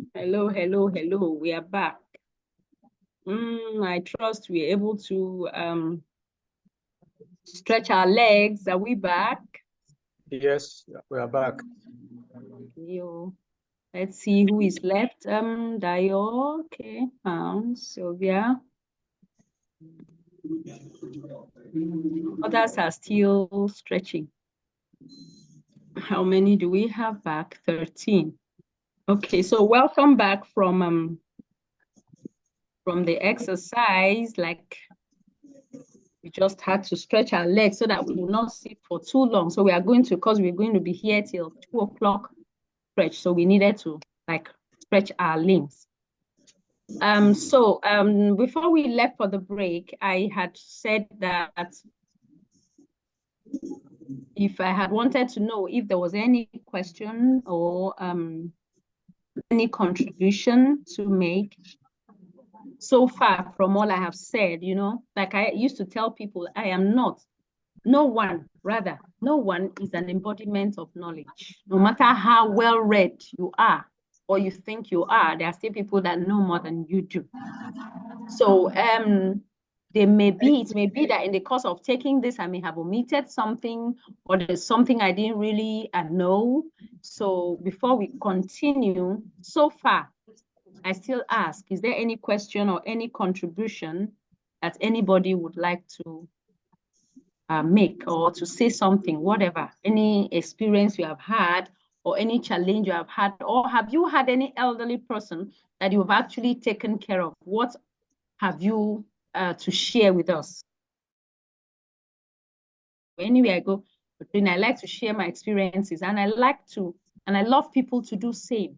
I love people to say caregiving is something that there's no way anybody on this platform, there's no way you tell me that you've not had to render care to someone one way or the other. So please, quickly, the floor is open for people to like share their experiences, you know, and let us take a walk into your lives if you have anything to say. The floor is open now. Charity, did you want to say something? No, ma'am. Okay. So, Jovita, okay, let me ask Jovita. Jovita, Yes, are you there? Okay, Jovita. Yes, ma'am.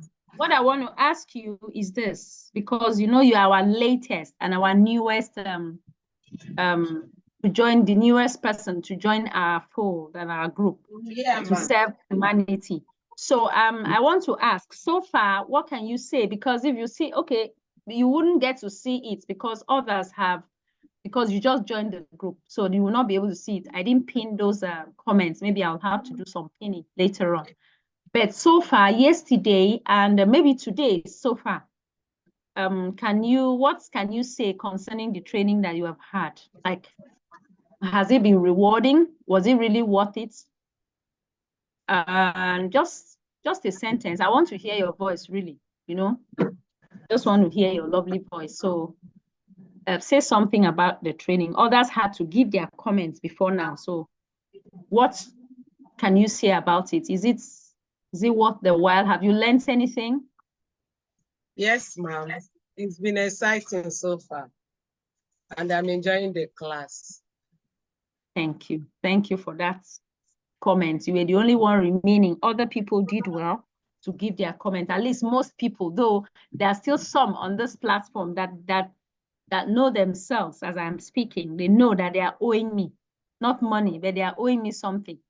Others have taken time to put down their comments on the platform, but I haven't seen some. At the end of today's class, maybe later in the WhatsApp group, I would have to call on the people that have not seen their comments out. Personally, I'll personalize it so that they can take out just 1 second or 2 to drop their comment. But for those that have given their comments already, thank you so much. It is highly appreciated and it will help me to do better. Thank you.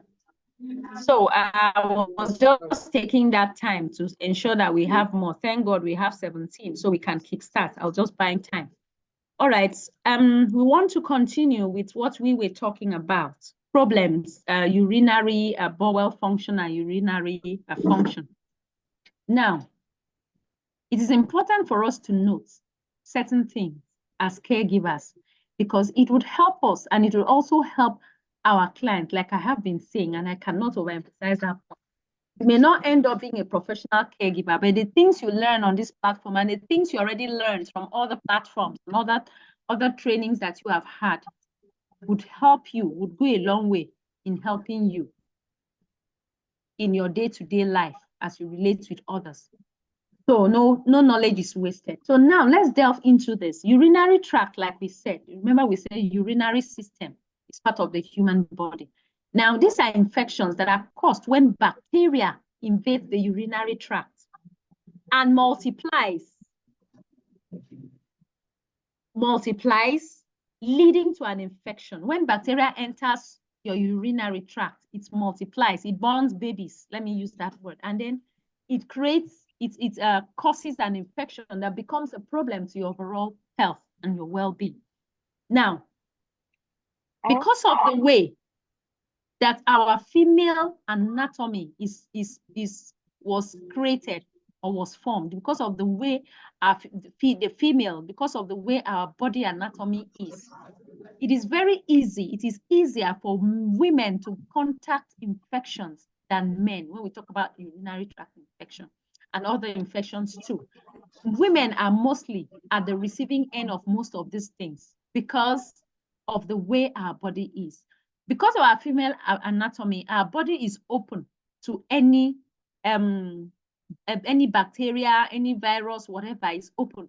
Unlike the men that is covered. So it's difficult most times for a man to get infection. Difficult in the sense that it may not be easily, it may not be easy as compared to the ladies, to the women.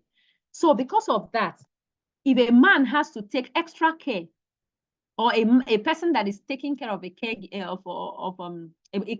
to a person that needs care, maybe a client that is male, you can take care 85%. But if you are caring for a woman, you need to take care 100%. I think that is, I was trying to make it in a layman's way so you will understand. So when you are handling women, or you, the caregiver, you are a woman, as well as the person you are taking care of is a woman. That's not to say men, you are not to handle men well. Don't get me wrong. But I'm trying to emphasize more because women easily get urinary tract infection. They easily get any kind of, most infections, women, because before you know it has entered their body, before you know it has entered their body, the way is free for anything to enter. You understand? So,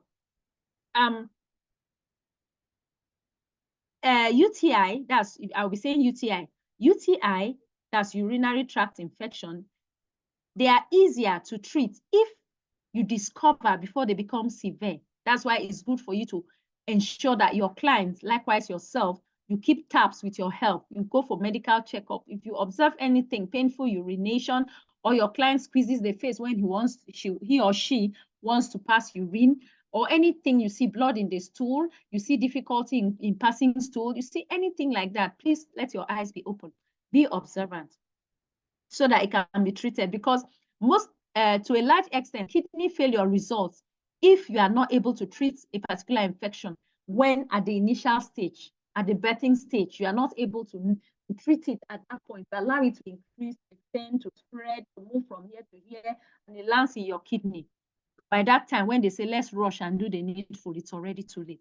So it's always important for caregivers in that role that you are performing to observe these things earlier so that it can be arrested before it actually spreads beyond the bladder and moves to the kidney. When something enters the kidney, it is difficult to. It is difficult. So it is better. That's why we are learning these things. Prevention, they say, is better than cure.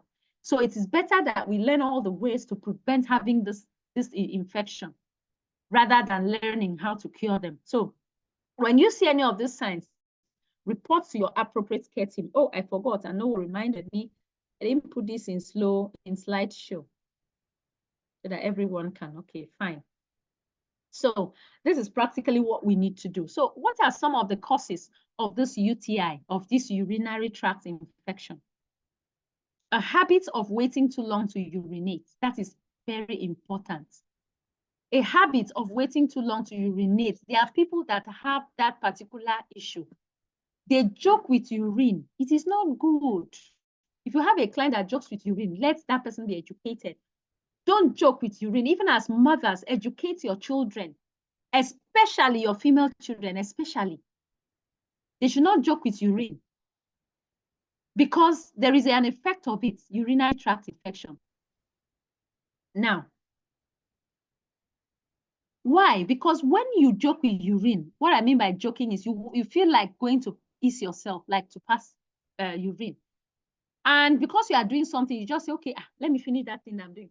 Oh, you hold it. There's a word they call, like, you hold the urine. Like my daughter used to say, Mommy, I want to eat. Yeah, I want to use the toilet. I want to ease myself. I'll hold it, Mommy. I need to finish. I said, come on, get up and go and use the toilet. So you try to advise your children, do not hold urine. When you want to ease yourself, please go out and let it out, because there is bacteria contained in urine. And so if you want to pass out this urine, let the bacteria go out, you hold it. There's a tendency for the bacteria to spread, to move from where it is and begin to do its work. You know, bacteria, they have their own duty, just as we are learning about our own caregiving duty. Bacteria too, they have their own duty, you know, the positive and the negative. So don't make it a habit to stay too long waiting, holding urine. No, if you feel like urinating, go and pass urine, because it is one of the causes of infection, of UTI. Then the prostate enlargement also, neurological problems that affect the bladder, including spina, all those ones are medical, multiple sclerosis, these ones are medical jargons that I won't want to bore you with. But diabetes, sexual activity, all these are causes of UTI. You understand? Postmenopause. Like we know that it's one of those things when you get into menopause, when you reach your menopausal age, there are some things that will come with it.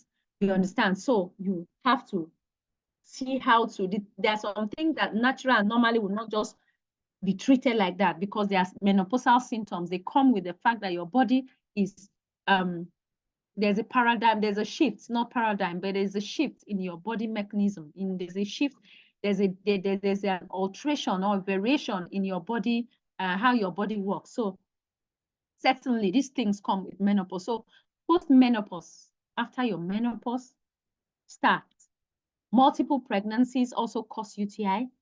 You are nursing this baby, the baby has not even reached anywhere, you're carrying one before you know you're already pregnant. And it could lead to, some of them, yeah, but they are common causes of UTI. Not keeping the area around the urethra, your vagina and your anus clean and dry. This is another important thing. We teach women, when I go to school sometimes, to have a health talk with them. I do volunteer once in a while. People reach out to me and say, I should give health talk to their schools.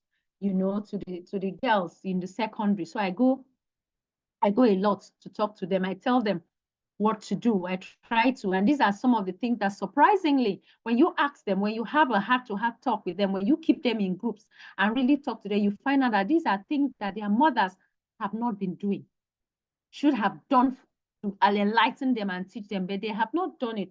Some because they don't have the time. Second, they feel it, they see it as an embarrassing topic to discuss with their children, which is wrong. So these are some of the things when you pee or you ease yourself as a lady, you pass out urine, you need to clean yourself. Clean yourself. We have this health wipes. We have this very good wipes that you can use, not just any wipe, because you know anything that gets in there, very easy to spread any infection or anything. So use the ones that are recommended. Make sure you wipe yourself and keep yourself clean.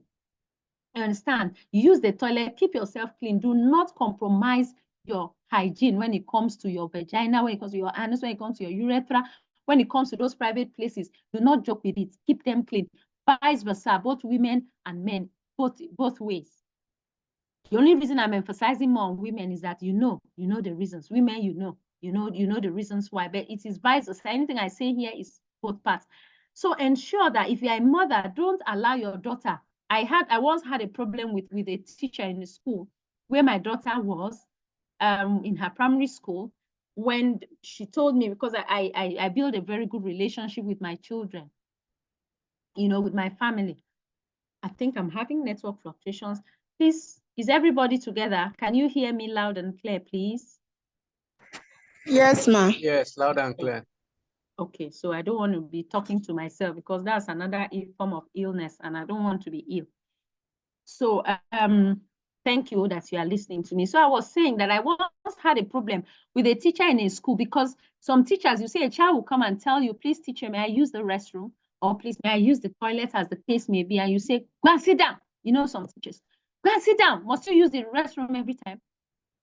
And the child goes and sits down and compresses that urine and sits down there. Some children will just let it go. They'll pass the urine in the class. Some will hold it. Like my daughter that is very principled, very the way she is. She carries herself with poise, with charisma. She wouldn't want to be a laughing stock that she passed urine in the class. So she bottled up this urine. And when she came back, she told me, Mommy, I have pains here. It's paining me. I said, what's the problem? Because we talk a lot. I said, what's the problem? Did any boy touch you in school today? Did anybody play? She said, no, Mommy, because I have a good relationship with her, with my daughters. She said, no, Mommy, nobody touched me. I said, okay, fine. So what's bringing the pain? She now said, because I wanted to ease myself. And I told my teacher, I told her, please, teacher, may I use it? And my teacher said I should sit down, that I'm not permitted to go out until it's break time. And so I held the urine for a long time until it was break. Trying to ease myself. Oh, in fact, I was mad. Permit me to use that word. I was mad, as in MAD. I'm not a temperamental person, but when I am pushed very hard to the wall, I just bounce back because I have no space to continue moving into the wall. I just bounce back. So I wasn't happy. Immediately I heard it. No. I had to go to the school. First, I don't report teachers. It's against my ethics. I don't report teachers because I'm a teacher, or I was a teacher for long. So I had to reach out to the teacher first. I called her. But when I called her, she was like, no, Maureen is always going out to the toilet. I said, huh? That was why I had to go to the school, because I know that relationship communication is very important. If she had simply said, ma'am, I'm sorry. Maureen, I just didn't know that she was really pressed. I thought she wanted to go out to the restroom as usual. I would have just, because I'm just like that, I would have just let it go, let it pass. But she was like, no, ma'am, I couldn't have let her. Every time so that was why I couldn't take it anymore. I wanted to let her know that I have taught for 20 years. I started teaching from the scratch. Like, I have taught for 20 years before I left that teaching that time. So nobody, you can't tell me, so whatever you bring out in teaching, I'm already far ahead, as in front, to know it before you say it. So, and when I went to the school, I had to go and report against all odds. What I don't like, I had to go and report her, and she was. From that time, I made it a habit. I educated the nursery teachers, especially that when children want to pee, yes, you know there are children that have a trend of going to the toilet every time. But because you are not God, you can't really know. So you have to see how to do a little to the left, a little to the right. When you see that a child is actually serious and wants to, allow this child to go. Because it causes UTI. I don't think children don't have UTI, they do. because the bacteria will spread. Imagine holding urine and the discomfort and the pains on the lower abdomen. These are things we have to understand. Too long to pass urine is not a good thing. Also, ensuring that the areas are kept clean. Women, talk to your children, educate them. You may be caregivers, and I know this is caregiving platform. Educate your clients, educate your patients. Let them know, that they have to post, because I tell you, this particular one of keeping urine, of holding urine, the disadvantages are numerous. If I want to talk about it, we will not finish this training by 3 o'clock. I'll still be talking about it. So let's move. So wiping, and again, another important thing I emphasized when I taught them that time I was giving health talk to those girls, I got to tell them a whole lot of things that their parents were shy to tell them. Their parents were like, they couldn't talk to them. Is it easy to have a daughter? Of course not, or a child. You have to give them health talk to them. Because if you don't talk to them, people will talk to them. And when people talk to them, they'll get the wrong version of it all.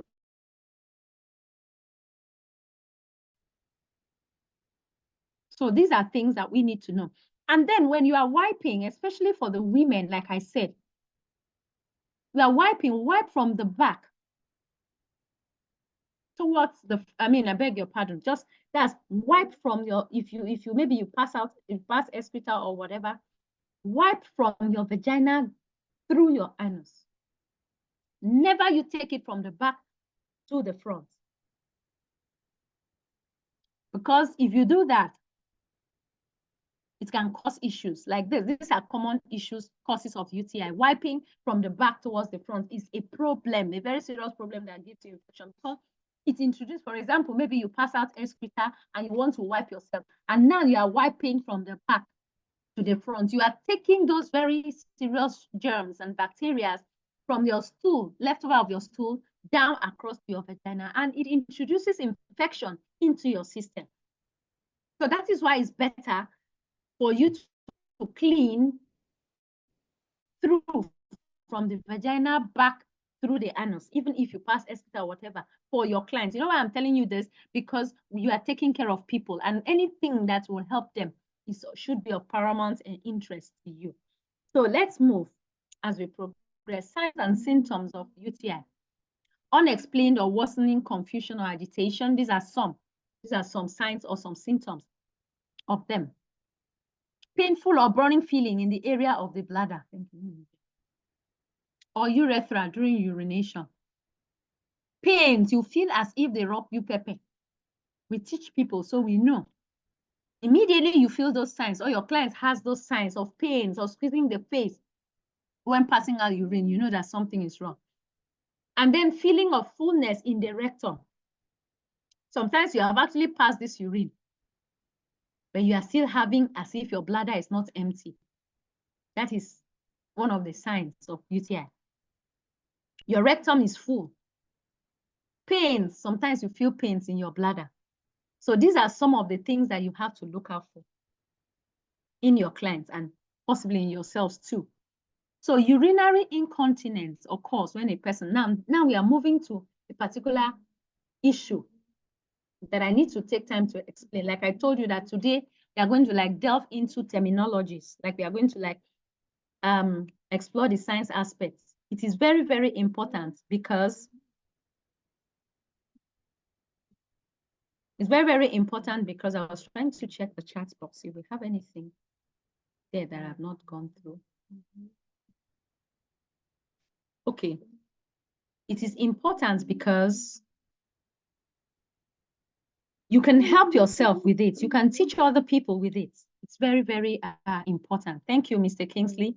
You are always handy to respond to other people when they are in need. And thank you for responding to that young man. I can see it now in the chat box. So urinary incontinence occurs when a person cannot control their bladder functions. Now, this single out a few of these issues is because you are bound to have it, because you deal with people that have issues, illnesses, challenges, and urinary incontinence is the part of it. You can even deal with people that have comorbid situations. Like I said, comorbid situations are situations where a person has more than one illness, has other underlying illnesses. Someone can be diabetic, that person could also have dementia, could also have bipolar disorder, you know, and a whole lot of things. Or a person could have bipolar disorder and also has Alzheimer's disease and also has schizophrenia. So you are going to have such issues. And in the course of it, the person can also have urinary incontinence. Now, this is a common thing that every caregiver needs to know what to do. That is why I had to single it out. That is why in the curriculum of caregiving from PCC UK, it is there. And they ask us to emphasize whenever we are teaching, because over time, the statistics has proven that the caregivers have had people that really have this urinary incontinence, because it comes with age in some cases. You know, and since we are handling elderly people, definitely you cannot really run away from it in some cases. So now, urinary tract or vaginal infections. Now, these are the causes: infections of the vagina, of the urinary tract, and maybe constipation, maybe an overactive bladder muscle. There are people that have overactive bladder muscles.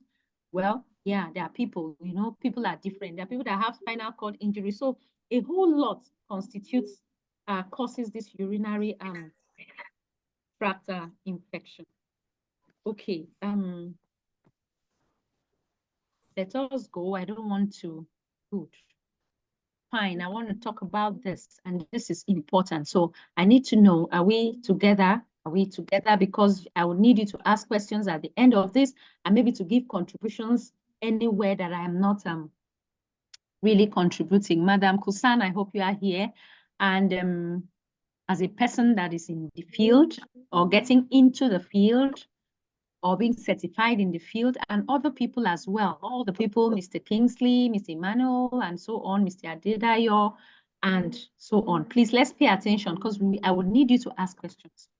Now, urinary incontinence is difficult for many people to talk about. Now we are looking at the emotional aspects of this particular disease. It is difficult for people to talk about. Please, I didn't get response. I didn't get any response. Are we together? Please, can everybody hear me? Yes. Okay, Yes, thank we you. can hear you. Yes. Okay, so urinary incontinence is very difficult for people to talk about. That's what I want you to understand. People are different.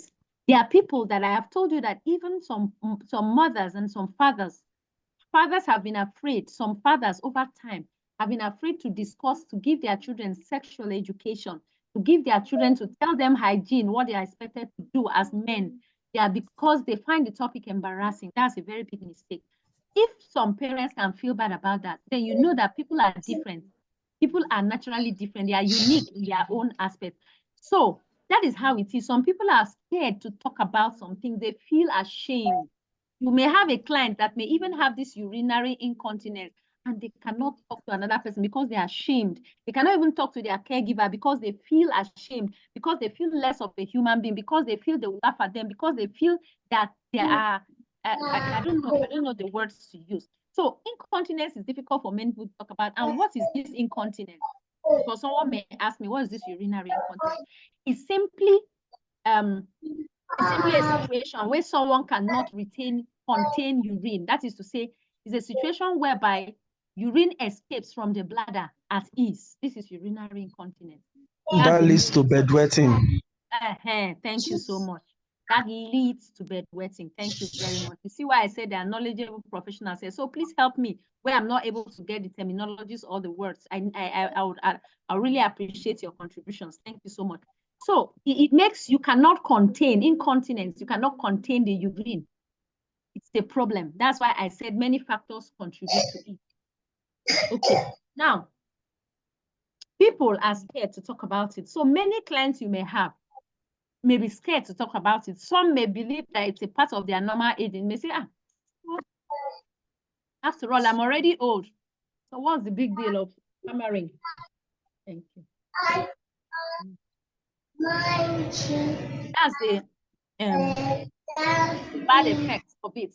They may say, oh, I'm old. It's normal. It's a normal aging process. You know, so we should try to just leave it like that. I'm getting old. What do I expect? Of course not. Even if you are getting old, it can be curtailed. It can't be handled. My darling little friends or little friends that help us. Okay, Mr. Dayo, please tell our little baby to. Oh, sorry. Thank you. Thank you. So, good. So the majority of those affected by this incontinence can be cured. That's what is important for us to know, that we can actually cure it. So don't take it like it is a normal aging process. So as a caregiver, like I said, there is nothing as important as connection. Connection is very, very important with your clients, because ever you don't connect, you cannot let that person a step into your life. You cannot. You can't let that person move a step into your life. So you need to connect. Of course, you and I agree that if you are not very close to someone, you can't tell somebody something intimate about yourself. You cannot share. That's what you. So these people also have issues. They are not able to, maybe they are affected psychologically, they are affected emotionally, their social well-being is affected. So it's a problem. So as a caregiver, this is where you have to bring empathy into it. This is where you have to wear your caregiving shoes and step into it, step up to your game and try to see how to break that issue, interface, allow them to be able to communicate with you. That's one beautiful thing about this caregiving job. So for many of those people, they are afraid to even participate in normal daily activities. I've had a friend that I know, a friend's mother, not my friend per se, but her mother. When I started doing this caregiving, she now came to me one day and tell me, I'm having this problem with my mother. Do you know that my mother does not even tell me what her problem is?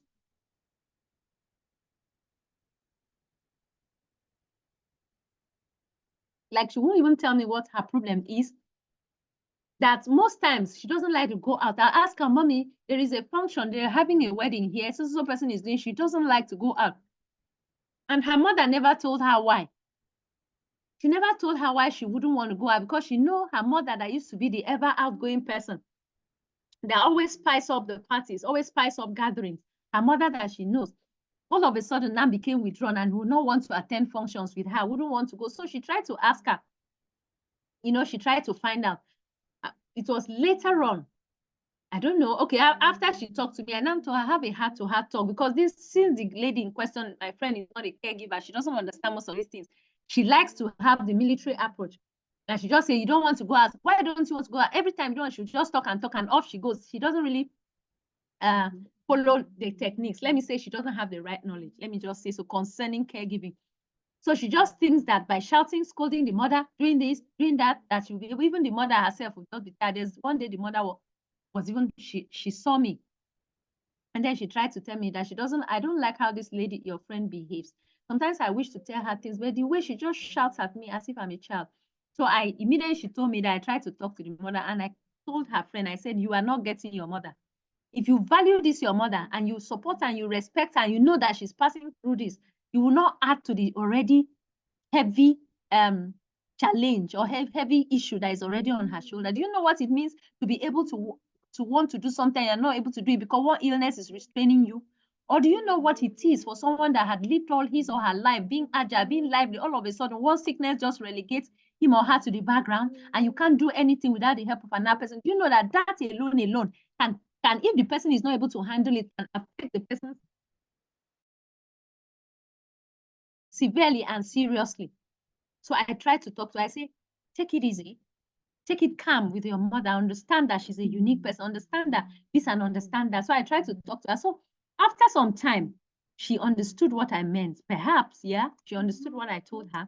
And then she was able to walk a mile into the mother's life. And the mother had to tell her that this is the problem. I don't like going out. I don't like, because most times if I go out, before it's time for me to maybe look for a place to pass urine, my clothes is already soiled. And in a gathering, if I stand up, people will look at me and it's embarrassing. That's why I said the best thing for me to do is for me to stay in the house, because all these places I go, I'll now go, and it's even you I'm thinking of, because it's embarrassing. People will now start to say, see, look at so person's mother. This is. So she now opened up and poured her mind and told her daughter. That was when we could now see how best we were able to help her. So what am I trying to say? As a caregiver, encourage your clients to talk with their doctor when they have this challenge. Let them talk. Sometimes it could be just a simple thing, maybe changing diets, maybe certain medications, or maybe do some pelvic floor exercises, Kegel exercises, or do something that could help them to be able to contain their urine when it comes. It could be just those little things, but because you have not given that particular client, you've not helped her to come past the emotional side of it, to come past the embarrassing side of it, and understand that you are here for her to lean on, you cannot get the best out of them. So more frequently, treatments involves a combination of maybe bladder exercises, floor exercises. Women understand. I advise women especially to do a lot of such exercises. It helps them with childbearing too. If you can do that Kegel exercise or the pelvic floor exercises, or you encourage your clients to do that, it helps you with childbearing. It helps you when it gets to, especially those that actually pass through normal labor, that don't go through the CS, the cesarean section. It's easier for you. You'll be able to do all the things you need to do when you get to that labor room.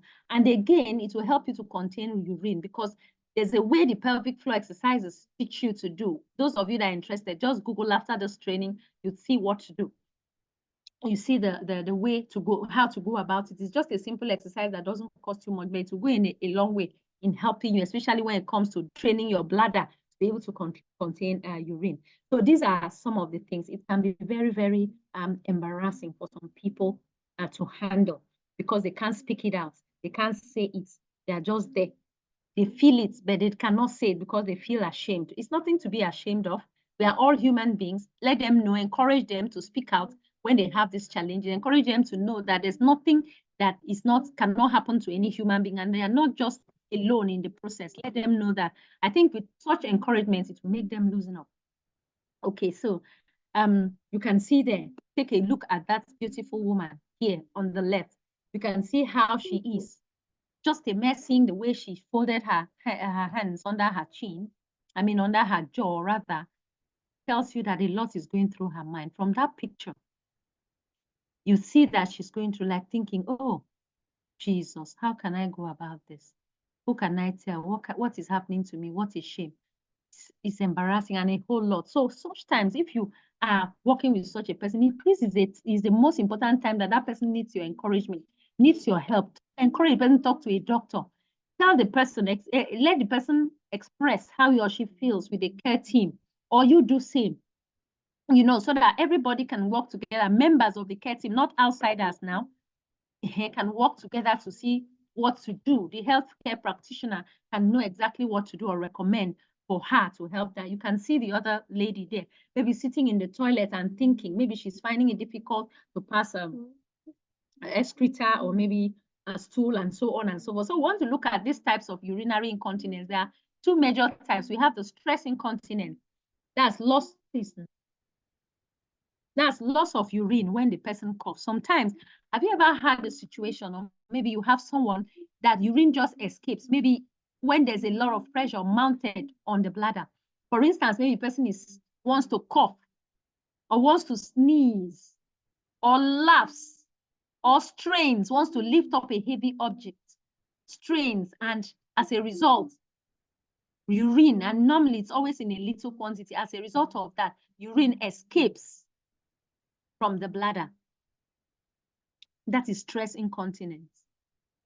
It comes out as a result of pressure, as a result of stress, maybe lifting something or laughing out very loud, being very excited and laughing out everything in you.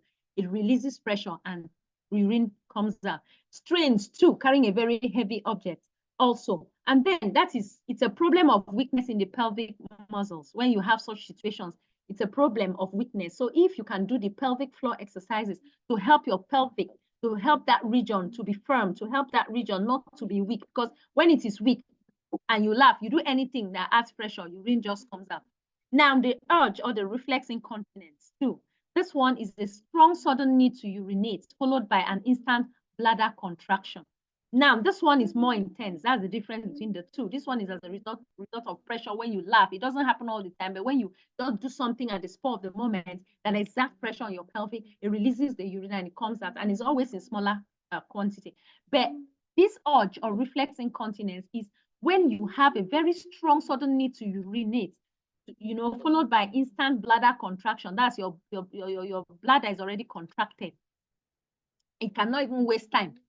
cannot waste time. You see people that would want to pee, they cannot even, even before they say Jack, they say Robinson, the urine has already come out. So that is, that one is reflex incontinence. It's as a result of reflexes. Merely it happens, bam, the person just lets go the urine. There's not even enough time between the urge to urinate and the actual urination. That one is reflex incontinence. When you see all those things, know the difference and make sure to report any of those problems with incontinence to the appropriate person in your care setting, especially if this is a new problem for a client, like I keep saying. So, yes, talk and talk and talk. Now, I would like to ask again, do we have any question or any contributions? It's unusually quiet, and I don't know. Do we have any other contributions, or do we have any? I want to delve into the opposite of urine, the excreta part. When I think that happens more among the aged people. Okay. They tend to when they are like in their 70s, 80s, 90s, maybe due to health challenges, they begin to poo on the bed, thereby causing a lot of work to clean up and all that. Because I actually took care of my grandmother before she passed on. Wow, beautiful. And then I was still my early ages, like maybe in my 20s. Wow. So I will carry her to the bathroom, sit her on a paint bucket, beat her, bring her back. But in the long run, we end up giving her a diaper, the adult diaper. So whatever she do there, we just remove, just like we are taking care of a baby, and then we replace. So what could be the cause of that as well? Thank you, Mr. Adedayo. Thank you so much. If I'm right, I think that's Mr. Adedayo that just responded. Yes. And I like to. I'm so happy to hear this. I'm just wondering, are women sleeping? Are women sleeping? Because it is like the men that have really been doing this, caring for grandma, caring for mommy. That's why I say I like people to share their experience. From those experiences, we get to learn. We get to learn. Like I have learned a whole lot of things. So it's so beautiful to see, like I was telling Mr. Kingsley, so beautiful to see and to hear that men, I know originally by I don't know, psychologists or so, have actually stated that men, the sons are closer to their mothers while the daughters are closer to their fathers, so maybe that's what's playing out here.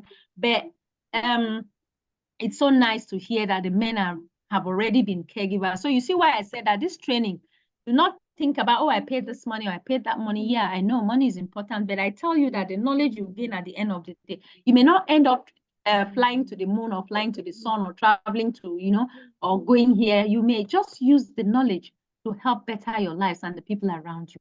So we were actually looking at urinary incontinence. We would get to bowel side. That's all you're talking about is the bowel function.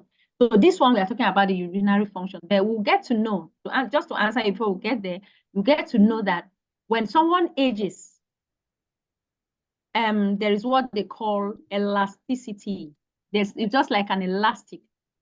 Now, that's more of a science thing, but I'll just try to see how best to explain it. When Hello, you ask, hello, yes, please. Yes, please. Go ahead. Hello, ma. Yes, I'm with you.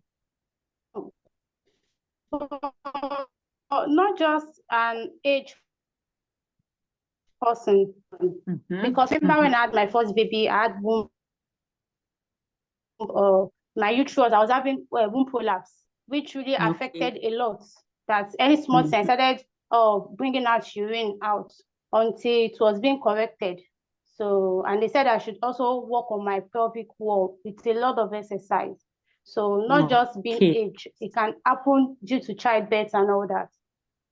Correct. That's why I'm saying that women, I started by saying this training, that women are actually receiving M because a whole lot of things go on with them. You are very correct. Thank you so much, Miriam, for that contribution too. Yes, thank you. I really appreciate that. So we see we've had issues, like we are all human beings, and the earlier we get to know that these things that we actually do can happen to anybody. caregiving, imagine like Mr. Dio said, right from that age, he began to do those, he was already a caregiver as early as at that age. So we get to do caregiving duties knowingly or unknowingly. Don't even know. Even as at that time, if someone was telling Mr. Adedayo that he is a caregiver, he will say, no, I'm not. Oh, that's not my profession. Iro or rara, as the Yorubas will say. So, but now you see that it's something that everybody cuts across everybody. So thank you so much, Miriam. So I was also saying that certain things, aside the elasticity, certain things too, because of illness, due to one illness or the other, can make you are not able to contain with excreta. You are not able to. So when it comes, you just let it go. The function in your body that helps you know when you want to pass through is not there. What you have just said, Mr. Adedayo, also Yes. I can relate it to my father. My father, like I love my father so much. So pardon me, I keep saying my father and my mother and so on. It's from my experiences that I'm really able to do this caregiving trainings over the years and from people's experiences too. So it got to a point, like I told you, my daddy it got to a point too where he was passing through what you have just said, and my mother was his caregiver then, doing everything. Before she'll say, oh, daddy, your daddy just, I have to clean. Maybe if we call her in between, she's doing her work and all those things. So, then too, I was like, how do you go about handling these things, So, but when we were able to reach out to the doctor, it was actually the doctor in charge of his illness that actually explained to us that at that age, and because of cancer, like my daddy had prostate cancer, that was what was actually the main thing that ended him as at the time it did. So he said that with the prostate and with his age that time of 70 something, not that my daddy was almost 80 anyway, that the elasticity, the feature in his body that should be able to send neurons onto his brain to let him know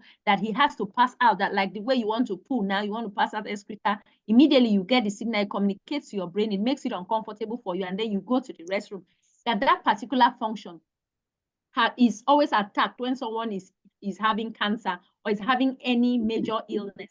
So as you are seeing them there, they don't even know what they are doing. Like my father, I got to a point, he didn't even know what he was doing. Like my mother, you can just clean him up now. Before you know, my mother will have to clean him up again. So these things come with age, and it comes with certain illnesses. So that's why it's important you work with your care team, because when such things are actually discovered, they tell you what to do. Like they can get to talk about diapers, to talk about other means that you can help to arrest the situation. So bottom You're line, actually right.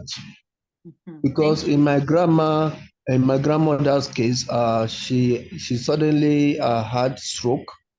So there was some paralysis on half part of her body. So that was what led to all those incidents.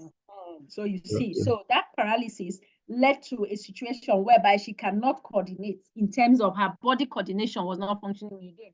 So it will just come like that. No, yes, we can just, you wouldn't know, she would just be there. And if you are not understanding, that is why I am pleading. I am pleading again. I always plead on all platforms that I do caregiving. I'm pleading that if you are not cut out to be a caregiver, do not go, because don't want to go and risk yourself, because that's endanger, rather, that's the word, endanger yourself, because there are certain times that, you just need the heart of God in you to be able to do certain things, especially if they are not your immediate. Like it's easier when it's your mother, your grandmother, those is your family. But imagine someone that has no blood ties with you. You are doing because you are working. So it would take that God factor in you to be able to do certain things like that. Sometimes you can see, like my mother, it took her a whole lot to be able to take care of my father. And I don't know, that's why we don't joke with her, because she's just one in so many. She took all those things. Many women would have at that point just abandoned, says, or men, vice versa, two-way thing. If it's a woman, it's even worse. The man, some men, some would have maybe left her and say, oh, is this what you have turned yourself into? Okay, remain like that. And they'll have enjoyed themselves in the best way possible, So as the caregiver, it takes the heart. It takes you to have a heart of gold. So you don't consider anything looking disgusting. You don't consider anything looking, I cannot just do this. Oh, what is this? Or you shout, or you scold, oh, I've just finished cleaning you up. And what is the meaning of this? Or you do, you just I don't know the word to use. So as a caregiver, we need to be empathetic, because it can happen to anybody. You can even leave that minute and become, God forbid it, need the help of a person. So we should try. So these things are things that are actually important for us to know. We should have that human heart. That is it. We should just look at it. Humanity in view. When you look at humanity, you have it in view in anything that you do. Just for humanity's sake. Oh, this person was a human being created by God. Oh, let me just help him. Those things just keep recurring in your mind. No matter how something is, nothing will be too dirty for you to be able to handle. I can assure you of that. So let's go. We talk about constipation. Constipation is caused when the stool moves too slowly through the bowels and too much water is absorbed by the body. So there's another part, which is constipation. It's a common concern. And what does it do? It really makes stool to be hard. When you have constipation, you get to the toilet, it is difficult. It makes stool to be hard. It makes it to be dry and difficult for any part of the stool to be passed. That's constipation. Sometimes it's easy to know constipation because the person will belch. Like if my children are having constipation, I easily know, because when they come near me and maybe they belch and what is this? You have constipation. And then I place my hand on the stomach. If you place your hand on the stomach, you hear the sound. You are hitting a drum that is covered with polythene. You hear it do make a sound somehow. So you will know when you hear the way the sound is beating, you will know that there is a problem, that this person has constipation. So sometimes as a caregiver, you may be asked to assist with a bowel program individually designed for a client. They may ask you to assist with a bowel program. That is to say, what's a bowel program? Like strictly regularizing a client, maybe observing what is wrong with the client, how many times he goes to stool, how many times he'll take a sample of the stool, and all those things. A bowel program generally is designed for clients, or you may be asked to use specific equipment. It depends on your area of specialization. Again, it depends on, because like I told you, caregiving is a general field, but we have certain specialized areas of specialization, like special in caregiving. If you Google it, you would see. Like we have another different training that is equally as expensive as this particular one is equally the same price, which is dementia care. Like I said, dementia caregiving. So there are people that actually have a certification that's certified as a dementia caregiver. So if you are certified as a dementia caregiver, that means that you have an upper hand when there is a dementia patient. They'll prefer to pick you rather than picking a general caregiver, because that does all the whole task, that does everything pertaining to caregiving. So there are times that they can ask you to do a bowel program. You understand, depending on your specialty, depending on your area or your field. Even if you're a general caregiver, it's just like saying, a doctor, you are not fine, okay, just visit a doctor. But when it is in areas of specialization, like a woman, maybe you have problem with your tummy, somebody will tell you, oh, why don't you go see a gynecologist? So you know that person is specialized. But once you go, the person knows exactly what to do, the right buttons to, to touch, to pull, to help you find relief. Unlike you, with that condition of your stomach, you are going to see a general doctor. It's difficult. So that's the way it goes. So there are some people that are actually specialists in these things. And then before you even do them, you should be trained for certain individualized services. For certain people, you should be trained to do it.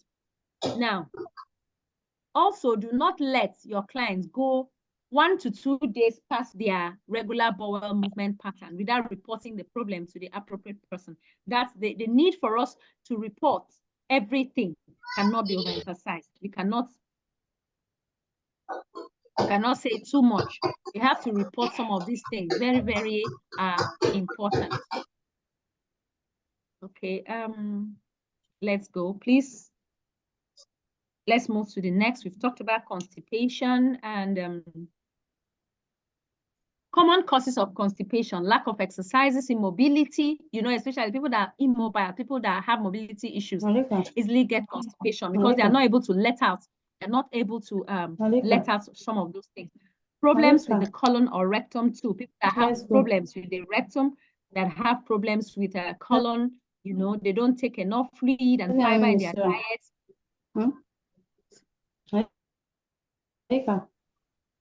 I'm going. Bye-bye. Bye-bye. Miriam, please, can you help us to mute? Bye. Thank you. Bye.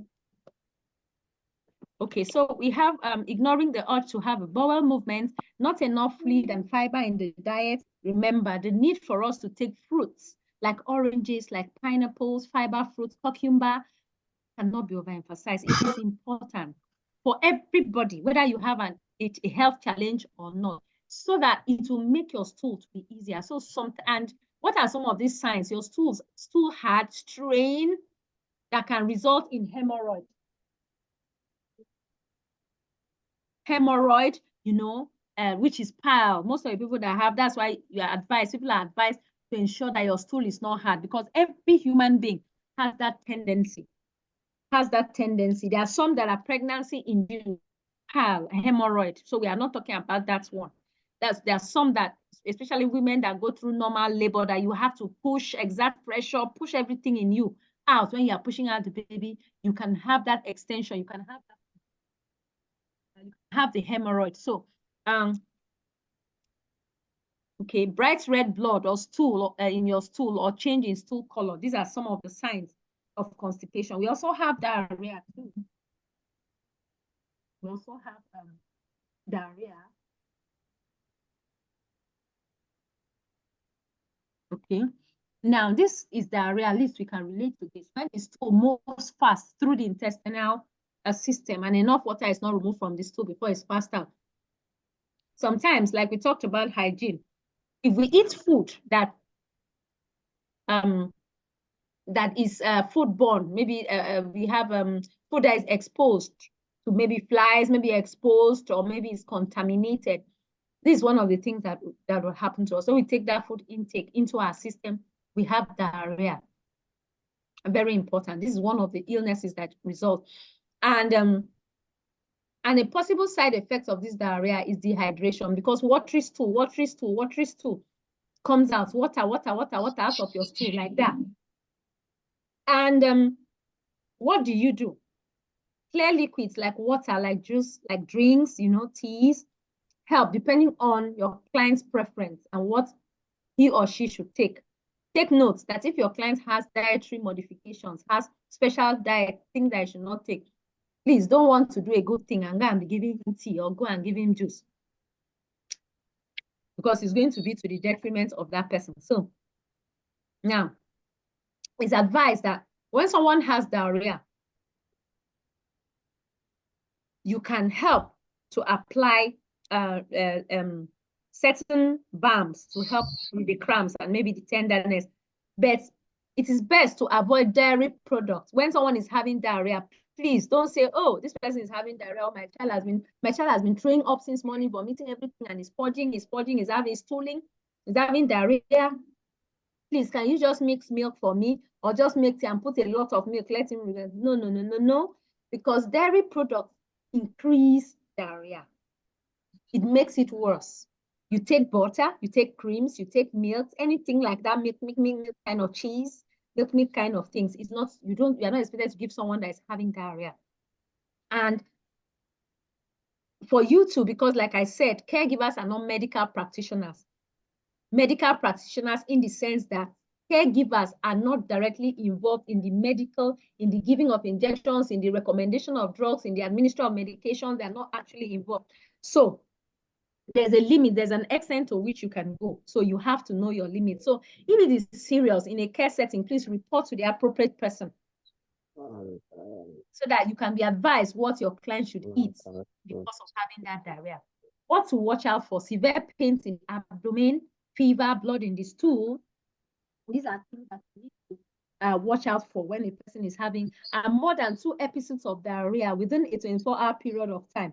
Don't waste time, because there's nothing that kills fast. When a child, those of us that are mothers understand, when your child vomits, throws up, maybe vomiting and purging, that's the fastest thing, God forbid, to end a child. So when you see like that, immediately, don't waste time, attend to that child. There's what, like my mother used to teach me, salt and sugar solution. We have it. That's improvising it, making it to improvise in case you don't have it in the house, or you get ORS, you know, immediately. Because when a child loses all the water, or a person loses most of the water from the body, maybe a situation whereby maybe they vomit and they are also purging, letting go, urine is just escaping, coming out water out of them, and they are vomiting. is very fast. So you have to act fast and make sure that you give that person, you hydrate the person, because it leads to dehydration. So like you can see that woman there with the caregiver. The caregiver is so concerned. Like the woman who holds her stomach and she's obviously feeling pains, and the caregiver is like, oh, what is wrong? So concerned to know. So these are some of the things that we need to. Virus or bacterial infection, foodborne disease, food intolerances. These are causes of diarrhea. A dramatic change in diet. You cannot just change someone's diet like that abruptly. Excessive alcohol. There are many things. Food intolerances. There are people that have allergies to some kinds of foods, like I explained. So these are some of the causes.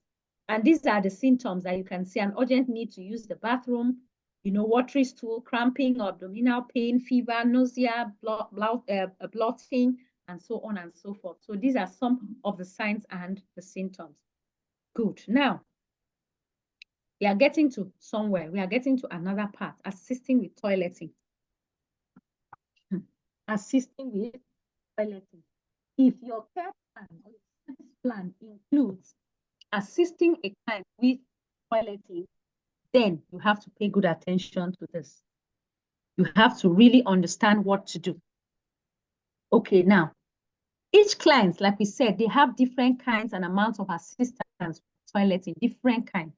It's especially important to assist these clients in staying clean and dry. No matter what kind of assistance you provide, you can protect the client's privacy, the client's dignity and independence in everything that you do. Now, because if it is part of your job as a caregiver, you need to observe signs for bowel problems, bladder problems, skin breakdown, all those things that we have talked about.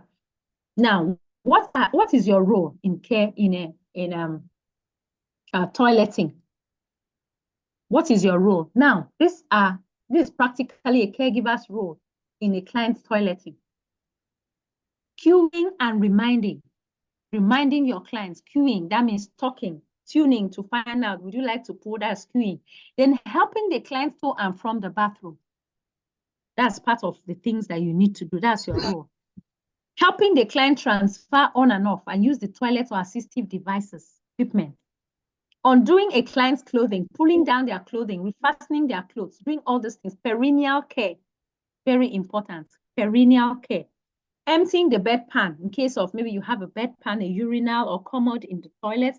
Doing all this, emptying a urinary catheter bag, emptying it, changing it, adjusting it, depending on the level of assistance that client needs and the level of training that you have been given. Because of course, when it comes to catheter, you need to be trained how to do it open and to close, which we are going to see when we have the practicals. It's not supposed to be, but I just felt that you need to know that as well. I need to see how it is done in case the need arises. You will not just go and be. So assisting also with incontinence products such as pads, briefs, or moisture barrier cream. So these are the things that you need to do. Now let's look at this. How does it look, or how would it feel? Like I keep saying, when someone does your private thing, does something pertaining to your private, your body that should be private. Now, toileting is a very private matter. No matter how routine it may become for you, it is a very vulnerable and defenseless time for a client. Now, this is another emotional aspect. It's a vulnerable time where the client is vulnerable and left at the mercy of another person. Take care of your intimate parts, to do the things that you wouldn't want to on a fine day for someone else to do them for you. That's why it's very emotional. So it's a time that you as a caregiver, you need to also step up your attitude. Don't have an attitude whereby maybe you have to take a client to the toilet and you are, or you don't want to be there. Your face is contorted. Why should I be here? Oh, I cannot just be here, and all those type of things. Yes, we've had issues like that. It's a reassuring time from that you can help from you to lessen the feelings of embarrassment, to ensure that your client's mental health is steady. This is what we should understand. So when you are assisting a client with toileting, do everything you can to give the client privacy. That's this particular point cannot privacy. Allow the client to have private time, as in allow the client to have some private moments and maintain their dignity activity.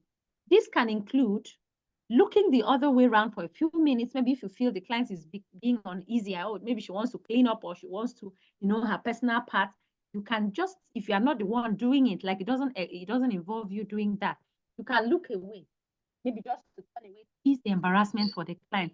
Or you can leave the room if it is safe, if you feel it's safe to do so. That's what I'm saying. People have different levels of assistance. Check if it is actually safe to do so, so you can leave the room. You can allow the clients extra time to do what they can on their own. Give them time to do what they can on their own. Always support a client's independence. That need cannot be overemphasized. Help them do as much as possible what they can do for themselves. I gave you an illustration the other week when I talked about my father, that because of the love we had for that man, towards that time, we took most of his independence away from him. And a military person that has been agile all through his life, that my father does not even talk in his way. If he wants to talk, he talks with authority because of the fact that he was a military officer. He was used to commanding people and all, commanding parade. Talking and people saluting and all those things, the military, they do.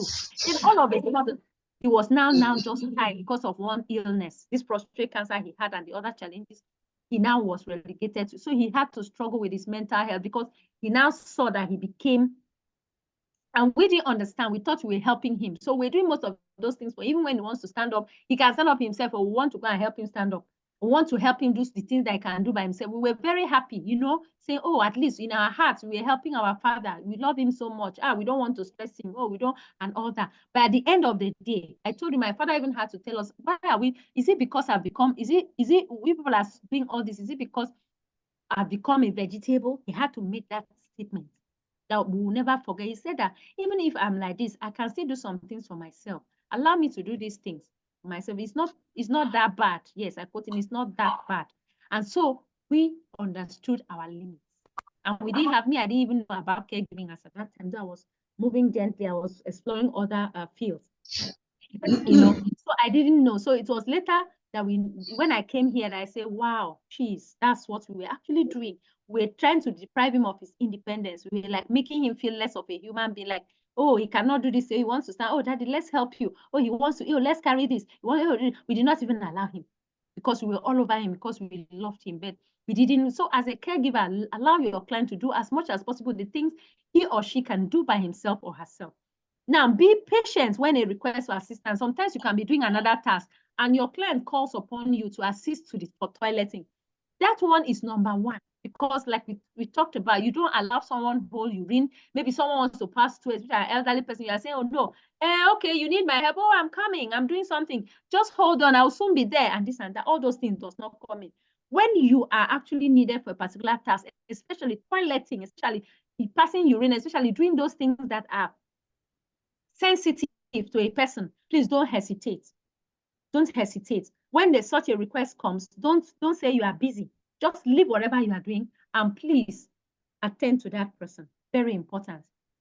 Now, when you are assisting to, this is continuation of what we've done, assist the client as much as possible into a normal sitting position, as much as possible. Assist with a transfer to the toilet, either holding, helping, or using assistive device, whichever one. If it's a wheelchair, make sure it is locked. Make sure you properly, when you take the wheelchair to the toilet, make sure it is locked. We are going to look at some devices that you can use. The person doesn't necessarily need to go to the toilet. You can use those devices around the equipment like that. We are going to see it when we have the practicals. We are going to see it live. Some of those devices, we are going to see them, though not all, but you'll see a couple of them that we can have that is needed. So these are some of the things that we are expected to do. Now, put anything the client requires within easy reach. Maybe the client needs to use the toilet tissue, needs to use something. Make sure that they are within arm's reach. And there is a way they prepare toilets. There's a way toilets are made for people that actually are disabled. I beg your pardon, have disability, not disabled. People that have disability or people that have that are ill or have health challenges. There's a way they keep their toilets in such a way that it is comfortable for them, not to make them struggle. So these are things that are actually kept for such a reason. So if assisting with wiping, if you're assisting with wiping, like we already said before, move from the front to the back. Remember what we talked about. Move from the, because sometimes you may need to actually tidy up the person when the person is done with the toileting. It is very important. So move from the front to the back, be gentle and thorough, and wear gloves. That I cannot talk about it too much. Wear gloves when you do all those things, because that's your best friend, your hand gloves. Ensure that you wear them at all times. So now a client would want to do their own pericare if possible. Like we said, most of these things clients may want to do it by themselves. They wouldn't want anybody like me sitting here. I wouldn't want anybody to go and do that type of thing, to clean me and do all those things. It is important that when we are dealing with these people, that they cannot do it themselves. So we have to give them utmost respect when we handle them. So now we want to look at okay, it's still okay. Tell your clients what you are doing. Am I sure I've not moved? Oh, I moved. Sorry, I moved. My hand just moved it. Okay, so now we are looking at perineal care. Perineal care. What do we mean by perineal care or pericare? Perineal care is simply the cleansing of the genital and anal areas. That is what perineal care is. Why we had to single it out is because it's very important. Now, providing perineal care for our clients is a sensitive and delicate process, both physically and emotionally. So let's take a moment to consider how the clients may be feeling during this type of intimate care. So how do you think that a client would feel? Many clients feel vulnerable, embarrassed, like I said it before, even a loss of dignity when requiring assistance with immediate hygiene. Because this is a very personal area, and they may be worried about feeling exposed or uncomfortable. Some may even feel like they are losing their independence and control over their own bodies. A whole lot goes around in their mind. So as caregivers, it's very important that you approach it with the utmost compassion. Please take note of this word I'm using. Utmost compassion, dignity, and respect. Those three things. We must be mindful of the feelings and everything we can help them feel at ease and maintain their sense of privacy. Important.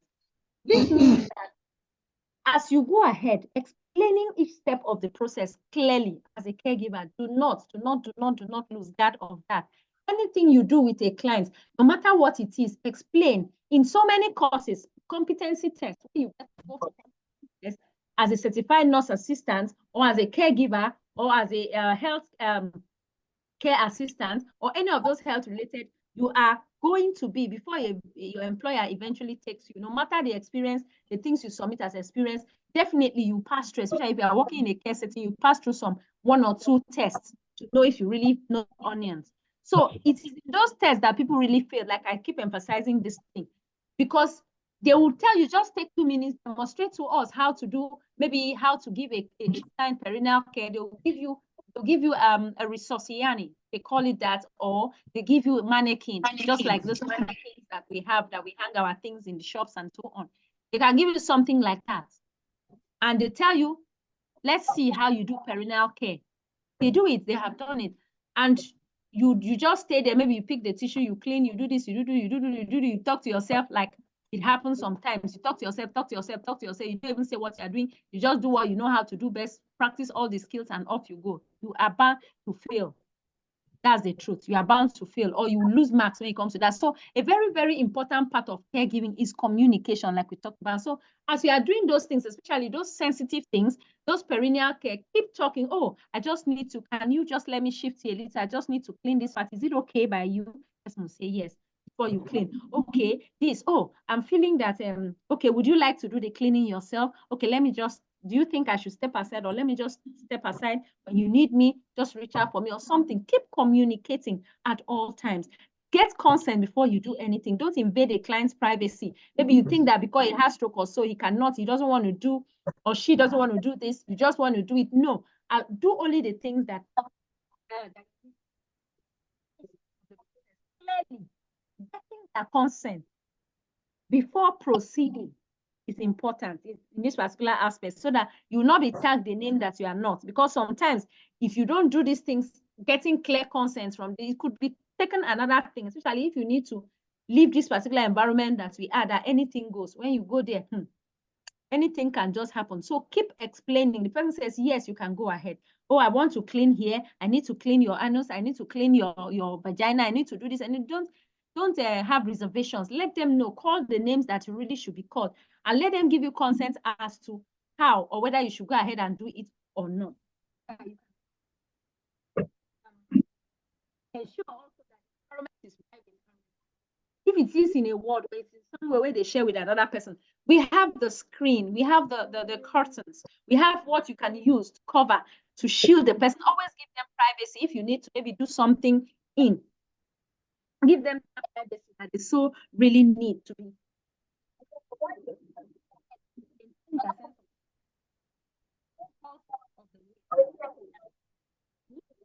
It's okay to feel however they are feeling. Let them know.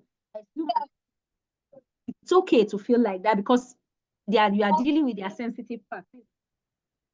Like they are feeling. It is in your duty to reassure them and let them feel comfortable. Treat this interaction with same care and tenderness you would want for a loved one. The way the tenderness and care you would want for someone, for a family member, use that same tenderness.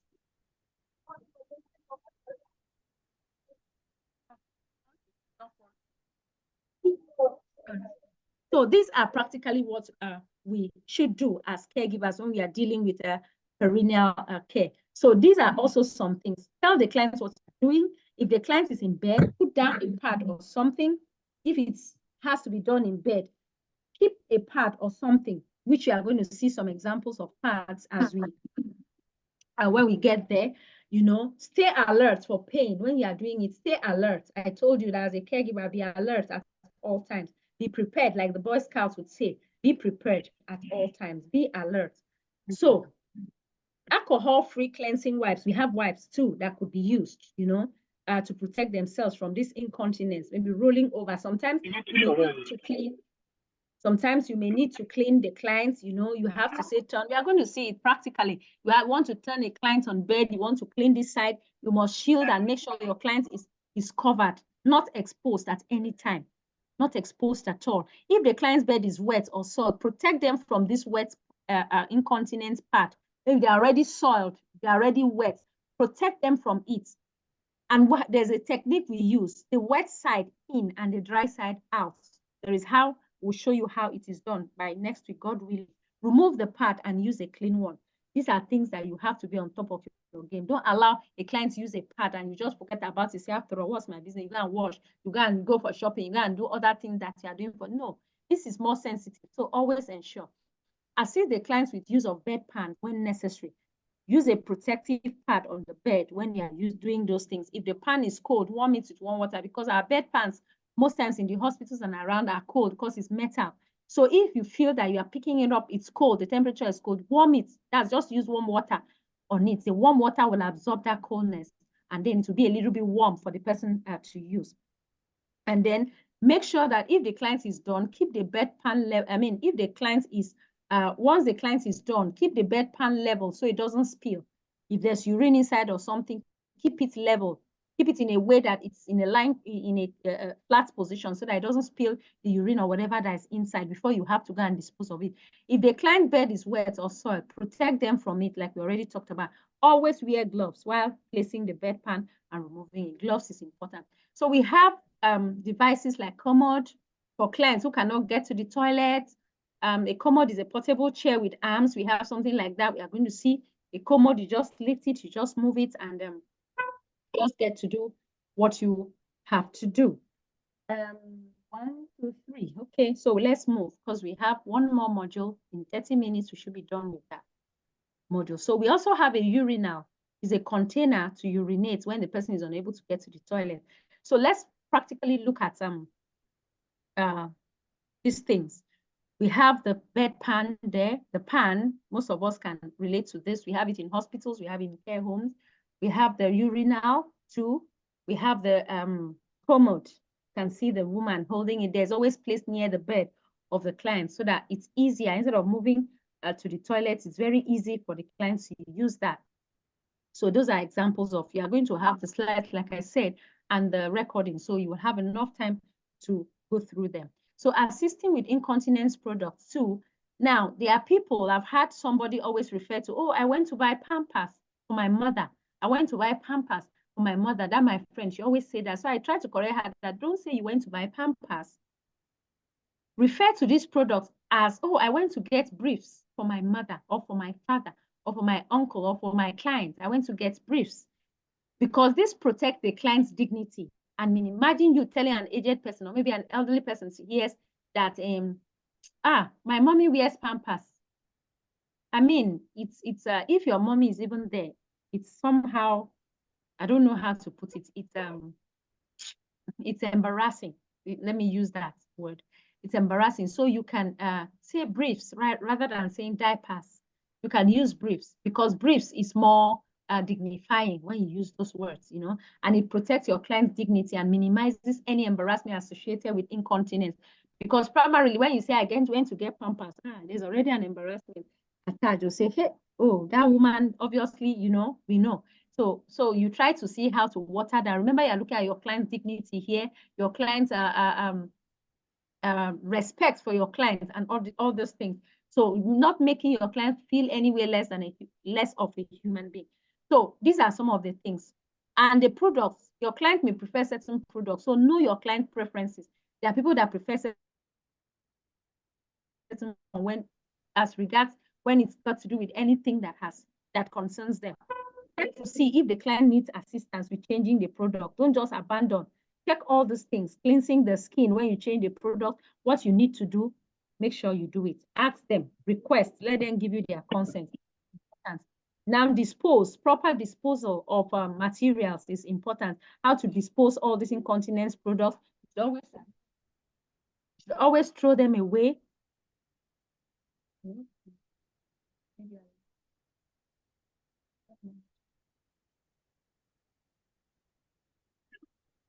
Now, when disposing of incontinence products, you are careful to know what to do with it. Empty stools in toilets, if you put the part, remember your gloves is your best friend. Always ensure that your gloves are with you all the time. Wash your hands and deodorize the room as needed. You know what to do. You know some of these things. Once in a while, just make sure you disinfect the place, you keep it clean, you know, let it have a beautiful fragrance. Don't stay in a dirty place. Try as much as possible to make your clients comfortable. As such, ensure that you clean all the cleanables, wash all the washables, dispose all the disposables, and ensure that your client is comfortable. Okay, urinary catheter too. These are some of the things that you need to learn how to empty. We have different types of catheters, so you'll be given the normal procedure, the normal training you need to empty and do away with them. Like you can see here, types of catheters, 1, 2, 3. See the different types of catheter depending on the situation. But the one that is most common that me I've seen most times and is very, very common is this third one. 1, 2, 3, the third one where we have to. Daddy had that when he had that prostate cancer. I actually saw it and I learned, my siblings learned how to go about it, how to clean it. So that's practically it. So catheter care, make sure the bag is kept lower than the bladder. We'll see it when we do the practicals. Make sure the catheter is always secure to the leg to prevent clogging of the tube, amount of urine in the bag, and so on. You may be asked to monitor and measure. That's one thing a caregiver, you may be asked to monitor and measure the quantity of the urine. So now, quickly, in the next few minutes, we are going to run down nurse delegation and medication. This is not too much, so we should be done by 2 o'clock or 5 minutes after 2, God willing. So, do we have any question? Any contribution? Should I continue? I need your response. If you tell me to continue, then we ride on. Should I go ahead? Yes, go ahead. Okay, thank you. Vanessa, it's nice to have you now. And Mr. Emmanuel, I'm seeing you, Vanessa. I was wondering initially, because I didn't see you and I wasn't happy because I did not see you, but I'm happier now since I've seen you. Thank you and welcome. So, nurse delegation and medication. Nurse delegation and medication. From the name delegation, that means assigning duties. So we have the nurse delegation and medication. I hope I'm not jumping too far. Okay. Now we have the nurse delegation and the self-directed care. there are certain tasks that may not be performed without additional special training. The caregiver, you can be given some tasks, but you only be given the task when you have the right training. You can be asked to remember, I keep emphasizing that caregivers, you are not to give this, you are not to give injection, you are not to do this, you are not to do that. Yes. But it is, I want you to understand something, that there are tasks that a long-term care worker may not perform without additional special training. And these healthcare tasks require professional knowledge, it requires skills and delegation to safely perform them. Usually a nurse will perform this task. The usual thing, a nurse will perform this task, because there are things that you don't just give anybody. Like I tell those that will soon be starting the certified nurse assistant training by Wednesday, God willing, they are still part of BCC UK training. I tell them, when they ask me questions, they say, are we going to do this? Are we going to do that? I tell them that I don't leave the curriculum. And when you go there, they adhere strictly to rules. There are things that you don't do. As a nurse, certified nurse assistant, you remember that, take note of that word, assistant. You are not a nurse. You are not a registered nurse. You are not a licensed practicing nurse. You are not a licensed vocational nurse. So you cannot do certain things. Your duties are only minimal, centered around certain things. But when it gets to the practical aspect that deals with life, you are not expected to do that. So as a caregiver too, our duties align with the CNA, though slightly different in their own way. So nurse delegation allows a registered nurse to train a long-term care worker to perform. Who is giving us this? Miriam. Hello, Miriam. Miriam, please help us. Please, thank you. So, as I was saying, there are certain nurse delegation allows a registered nurse to train a long-term care worker to perform these kinds of tasks in some care settings. Take note, in some care settings. Now, the requirements for nurse delegation are written in law. Only certified caregivers or nursing assistants can actually do this delegated task. Now, clients who live in their own homes and employ a caregiver, such as individual provider, can self-direct their own care. That is to say that they can be telling the caregiver what to do. Okay, do this, like you tell your nanny, I'm going, before I come, wash the plates, feed Junior, do this and do that. You are self-directing your own care. But the nurse delegation is when a nurse gives some of the duties that should be performed by a registered nurse. The registered nurse delegates these duties to a caregiver, because the caregiver has the right training and has the right knowledge to actually administer the task. But like I said, this nurse delegation is a state law that allows a registered nurse to train a long-term care worker to perform specific healthcare tasks for one client in certain care settings. Now, these tasks are different from personal care tasks. Without nurse delegation, a long-term care worker is not allowed to do them. No matter how long you've worked with the person, there are certain things you cannot do with the person except you have nurse delegation. You're actually delegated by a nurse. But take note, look at the last sentence. Nurse delegation is not allowed in enhanced services, facilities. Skill is not allowed. It's not allowed in very professional and enhanced. They don't do it at all. But you are going to see some settings that actually allow nurse delegation. That is why it was brought in here. Now, types of tasks that can be delegated. What are some of those tasks? Medication administration.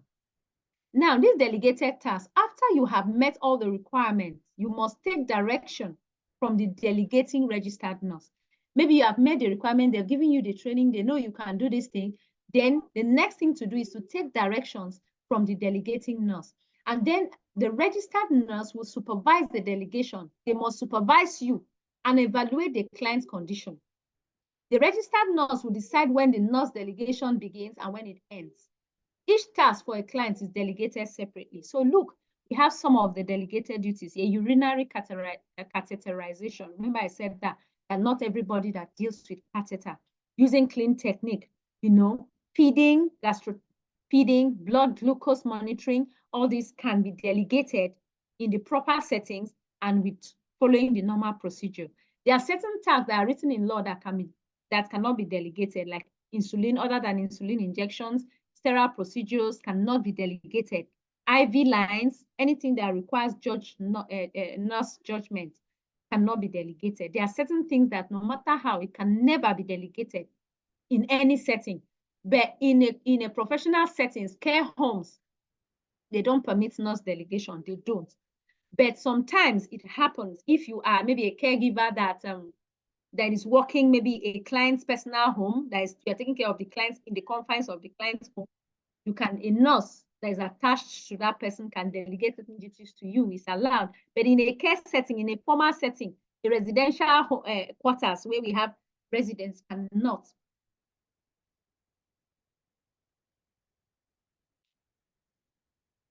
You understand? So once you are taught a delegated task for a specific client, you are responsible for primary actions. These are what the things that you are actually responsible to do. When you are on nurse delegation, performing the task, observing the clients, all these things are things that you have to do. It's not something that you just have to let it be.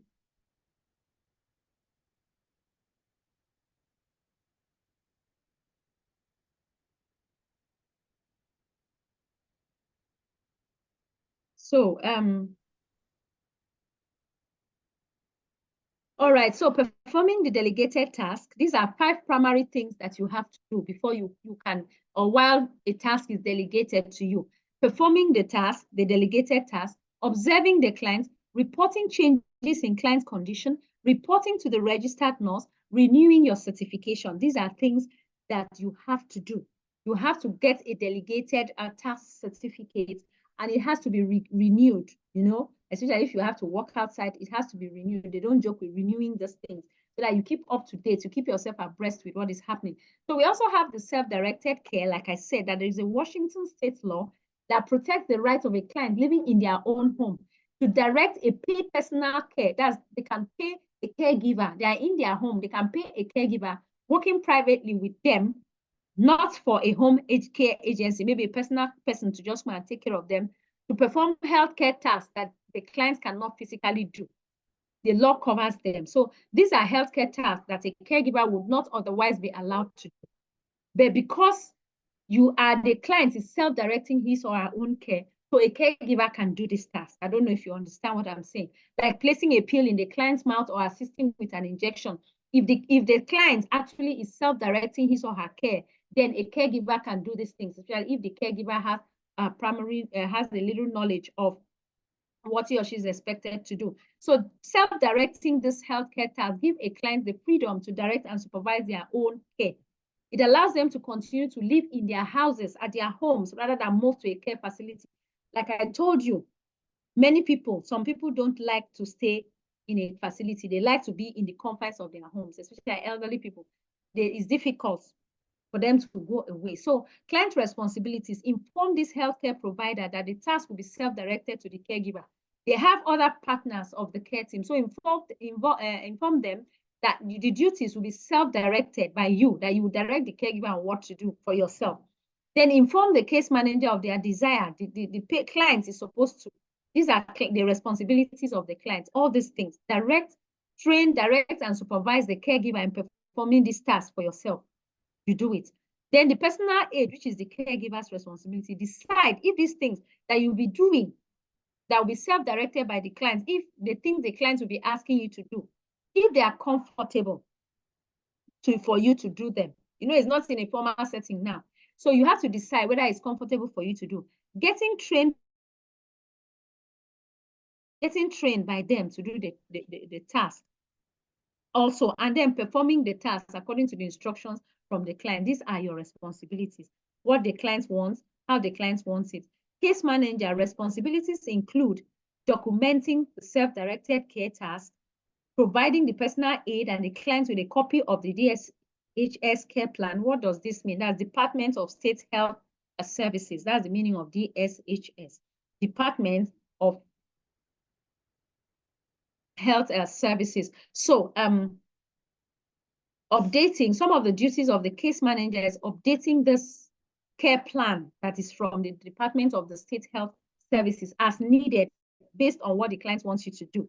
Now, these are some differences so that will make you easily understand the difference between the two. Now, who trains and supervises the task?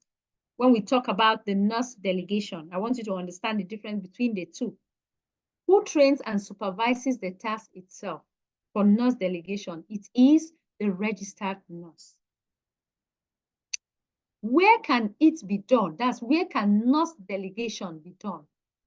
It can be done in an assisted living facility where someone is living in his or her own house, adult family home, in homes, not through a home care agency. So why I keep emphasizing that it's just like maybe you just get someone, oh, can you be a caregiver to my mother? Okay, fine, we arrange, we talk, you come and stay. My mother will be the one to tell you, to self-direct her care. Okay, I need this, give me this water to take this drug. Okay, this is the time, do this. Okay, do this and do that. So that is self-directed care. So where can it be done? We have seen it. Who can participate in nurse delegation?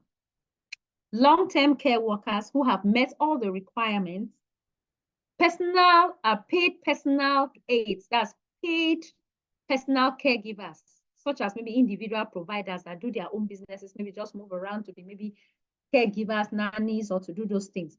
That is also, you see, we've talked about nurse delegation. Now let's look at self-directed care. Who trains and supervises the task itself? The client. The client self-directs his or her own care.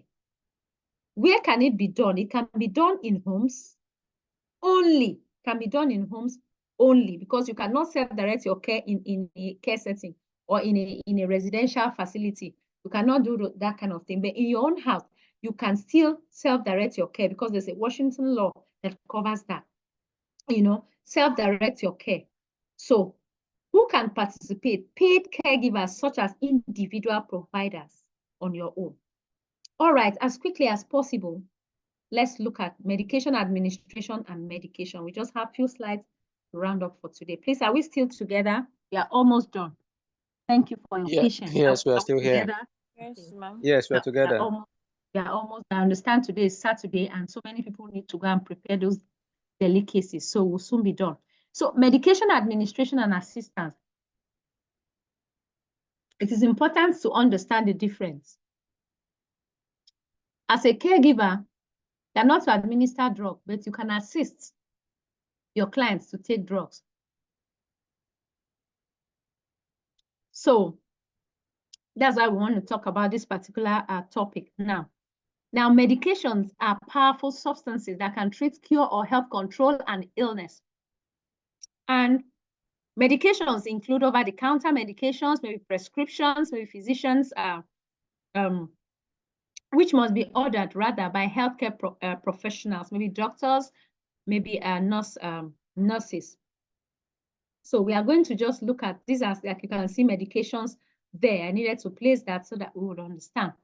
Now, medication label is a substance that changes the chemical activity in the human body, is what we call medication. Anything that changes this chemical activity in the human body is medication.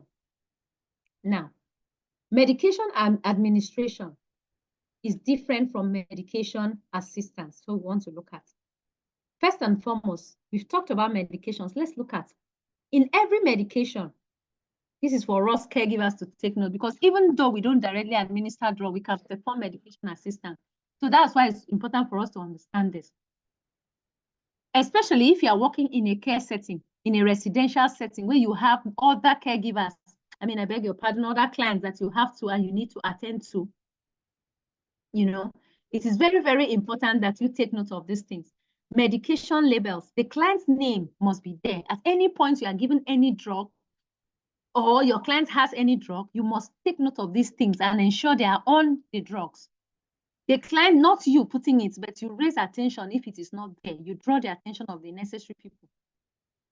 The client's name must be on it. Medication name, the dose, the route, we'll get to that. How is the drug supposed to be taken? Is it supposed to be taken orally? Is it supposed to be injected? How is it? Then the frequency, how often should your client take these drugs?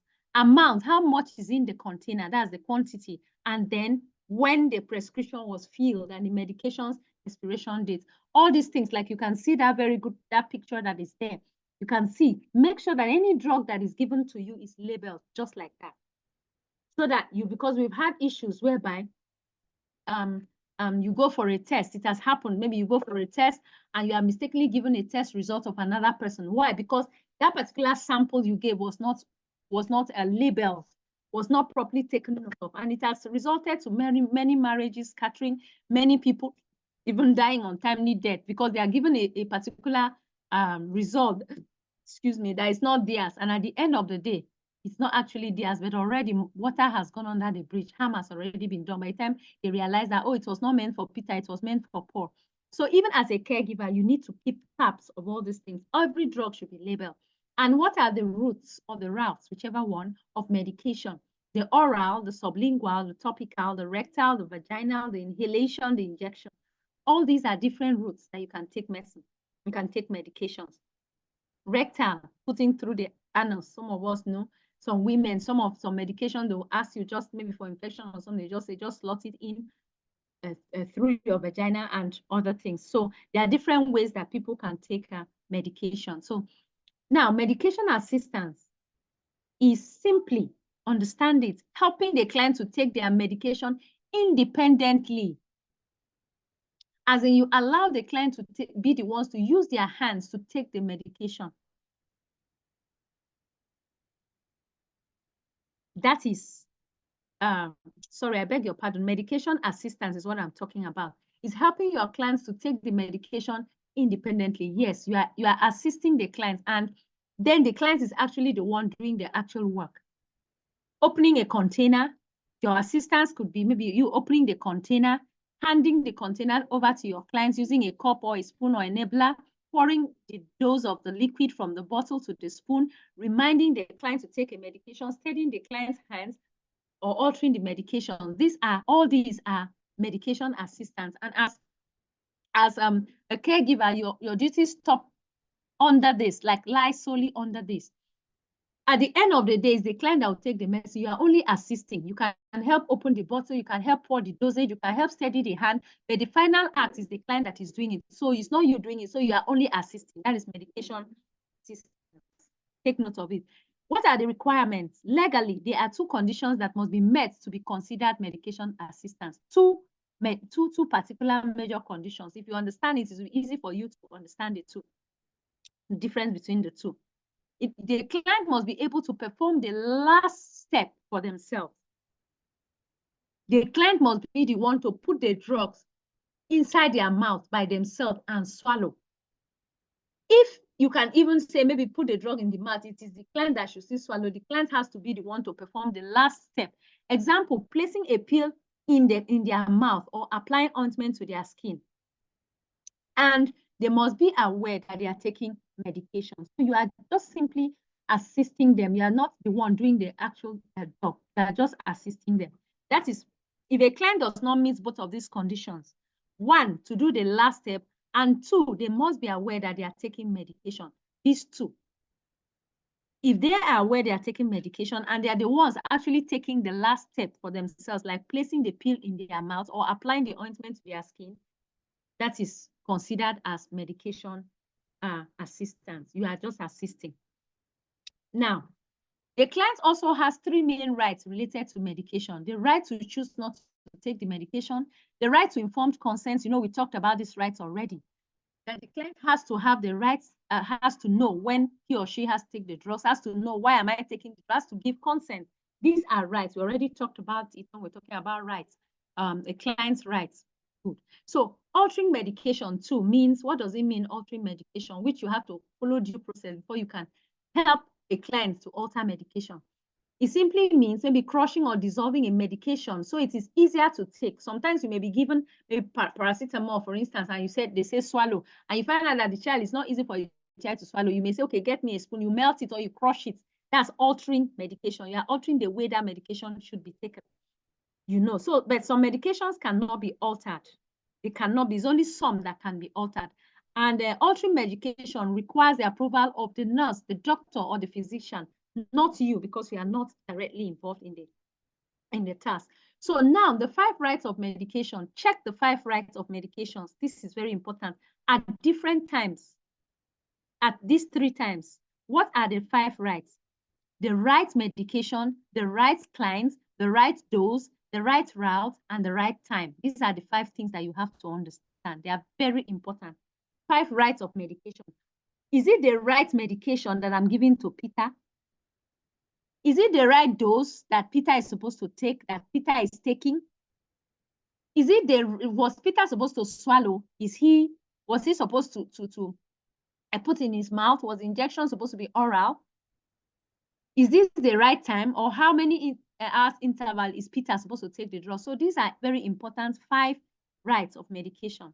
And when do you check these 5 rights? At 3 times. One, first, when you are taking the medication out of the storage area or where you kept it, or when you are moving it from the original container to the enabler, maybe like the enabler, that's like a cup or a spoon, something that will enable the person to take the medicine.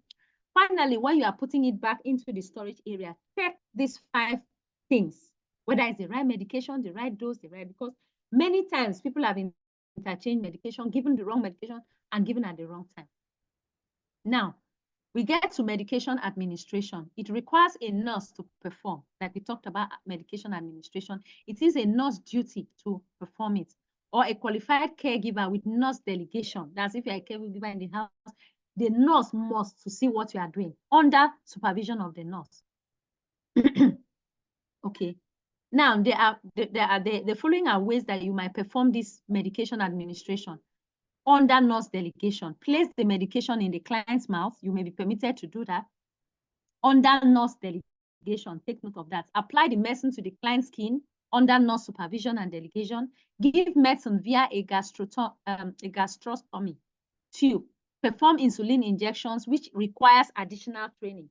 So what the bottom line is that when you're administering drugs, it requires real supervision of the nurse, and you must have the right training so that you don't go and do something different.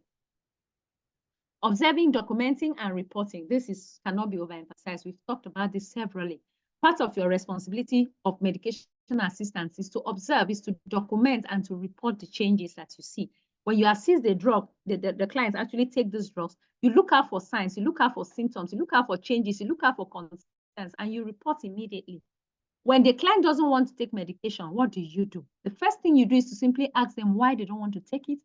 If there is no solution to why the client doesn't want to take, report to the person in your care team, document and report. Very, very important. If you have made a mistake, an error in the course of you doing the things that you need to do, it is considered an error when the medication is not given according to directions. Wrong time is given at the wrong time, is given the wrong medication to the wrong person, the wrong dose, everything is wrong. You should have an understanding of what to do. Simply report. Don't run away. When you commit a crime, maybe you do something, you just hide him to assist him to take paracetamol, and he's taking a flagyl. Oh God. Don't be afraid. Make sure you report so that something can be done about it immediately. I know it's unethical, but you have to report. It is important. So medications, these are some of the things also. Storage and disposal of medications. They should be stored in original containers with labels, like I said, legibly labeled, so that anybody, even if it's not you, if another caregiver on shift or someone else will exactly know what, oh, this is for this, supposed to take at this time, supposed to take it like this, and so on and so forth. Non-refrigerated medication should be kept in a dry place. Not all drugs are supposed to be kept in the fridge. There are some that will tell you keep in room temperature. There are some that will tell you freeze, put in the fridge at so temperature. You understand? So it is safe to keep refrigerated medication in a Ziploc bag. We know that Ziploc bag, or a leak-proof container. Very important. Be sure to separate medication storage from food storage. Don't store your drugs where you store your food. If you work in a family home or an assisted living facility, follow the facility's policy regarding storage of medications. All right, so we are just at the nick of time. So having done that, safe disposal of medications. Medications need to be disposed of when it is discontinued. It's very important. There are some drugs that you don't keep, like they say, keep drugs out of the reach of children. That we already know, but there are some drugs that you don't, on no account should you. You understand? There is on no account should you empty the drugs, just start. Maybe the person has taken the enough dose, the person supposed to take it still remaining, you just leave it there carelessly. No. Medications need to be disposed of when it is discontinued or recalled when it expires, or if the client dies. Follow your employer's policy, because all these care homes, like I said, have their own rules and regulations. They have their own policies, concerning drugs. So when disposing of controlled substances, a witness is required. If you are a caregiver and there are leftover drugs and it needs to be disposed, please report to your team. Don't just take it for granted or take it like we used to do. Don't open the litter bin, throw the data. Okay, he has taken enough. This one is remaining. You throw it away. No, you can be held very, very responsible for that drugs when problem will come. Or the due process is what you need to know. You have to report it. Okay, these drugs remain, or maybe you are handling a client that passes away, maybe hospice care, the client is no more, and the drugs are remaining, and you are in a care facility or a care home. Please return those drugs. Let it be disposed properly. Let there be a witness that there's no more need for these drugs, and this is what I did. Document it. I gave it to my boss, or I did this, or I did that. It is important. And if the client lives in their own home, you may help them reach out to the police, local police, and learn if they have a drug return method available. Most of these policies of this care settings, they have a particular law or rule on how they return drugs that are not used again. So you that is coming, you have to follow that process. And said, I'm so very glad that we have come to the end of today's class. And we have actually covered a whole lot of modules. What we have now is, if we had time, we would have looked at self-care for caregivers, but we don't have that time. So we would see how best to do that. Thank God that is just a very few slides. Because next week, I don't intend for our time for practicals to be tampered with.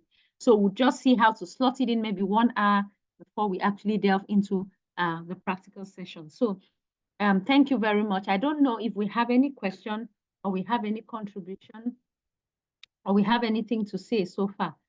Okay, are we together? Can everyone hear me? Yes, ma'am, we can hear you. Okay, now I Yes, think please. Daisy, because I wouldn't be happy to leave this platform without hearing her voice. Daisy, please, can you say hello? Because I can see you here. I have not heard your voice at all. I'm here, ma'am. Okay, and you know you are one of my very good friends, so I really I really needed to hear your voice so I can be happy. Thank you so much.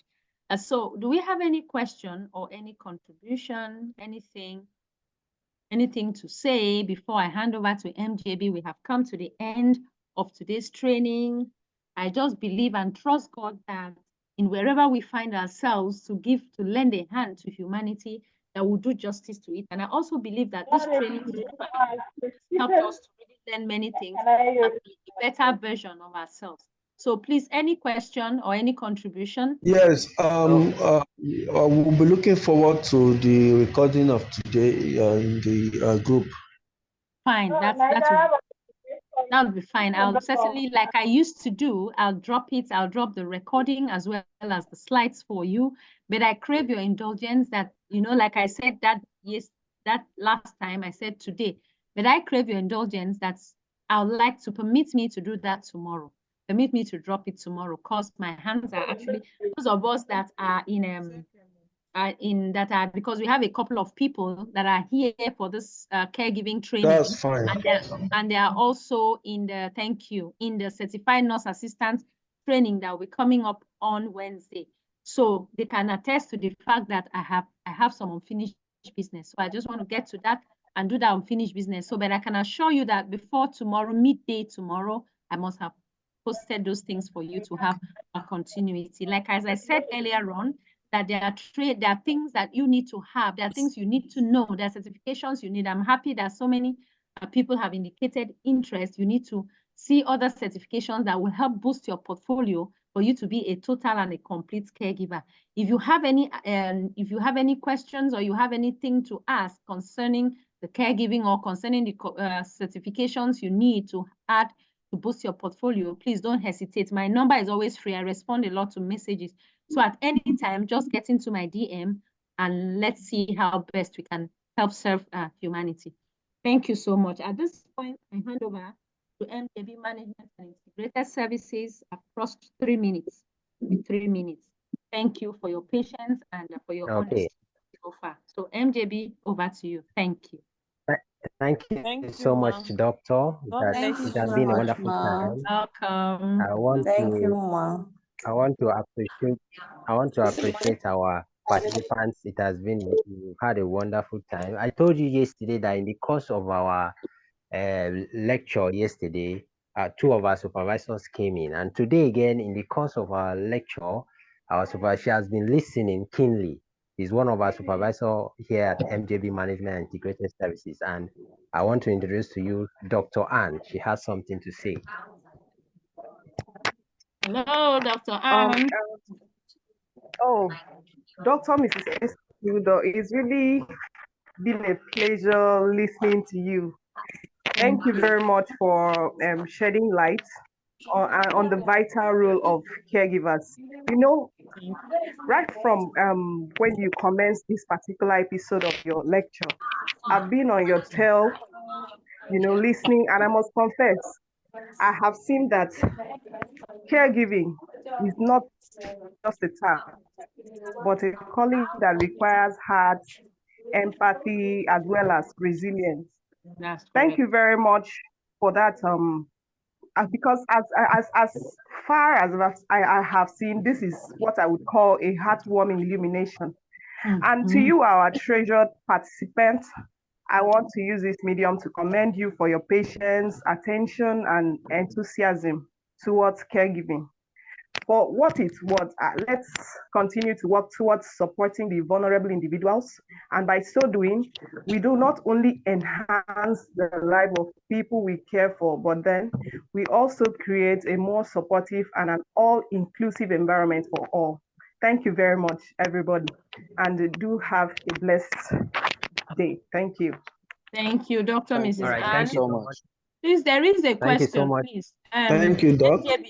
MJB, please, there is a question. Idara Bong has just dropped on the chat box that she has a question. So please permit Okay, go on. indulgence. Idara Bong, please ask what you wanted to ask. Good afternoon, ma'am. Good afternoon. Okay, Mercy. Okay, Mercy, please ask. Mercy. You made mention that it's actually a teamwork when it comes to caregiving, ma'am. Yes. I want to find out, is it possible for you to choose your client? For you to do what? Choose your client. Okay, choose. Okay. It's possible for you to choose your clients. Why? Because when you are actually face to face with that caregiving job, they give you the care plan, and you see that maybe it does not align with, for instance, maybe you are someone that is highly against maybe a lesbianism, for instance. And in your care plan, you are to attend to a lesbian, which conflicts with your beliefs and your religious ethics. You have the right, nobody forces you, have the right to decline. You have the right to say, oh no, I'm not doing this job again. But of course, you know that it's to your detriment, but you have the right to decline, so you don't have issues in the course of doing that job. So, but if for you to have a choice to say, okay, maybe they keep so many and say, okay, please choose the person you want to work with. No, you don't have that choice, but you have the right to decline if you are given someone that maybe the values does not align with yours and you are not able to grow past your biases. You're not able to move past your biases. You have the right to decline, to decline working for that person or working with that particular person. You have the right to do that, which is not always very good. But of course, the right is there. You can choose who you want. So I don't know, Mercy, if that has answered your question. Thank you so much, ma'am. Thank you so much. All right, yes, you're welcome. So MJB, please. Sorry about that. Okay, thank you so much. Thank you so much, Dr. Mrs. Dorothy Kingsley Tugudo. It has been wonderful. You've heard from our supervisor that it has been wonderful. Kudos to you. Kudos to our participants. Thank you. We have come to the end of this week's own. We look up to the next week. The next week is going to be practical. The 2 days is all about the practical phase of caregiving. I do want us to have a lovely Saturday, a blessed one, and a wonderful week ahead. God bless us all. Bye for now. Bye. Bye. Thank you. Thank you, ma. Bye. Bye-bye. Have a lovely weekend.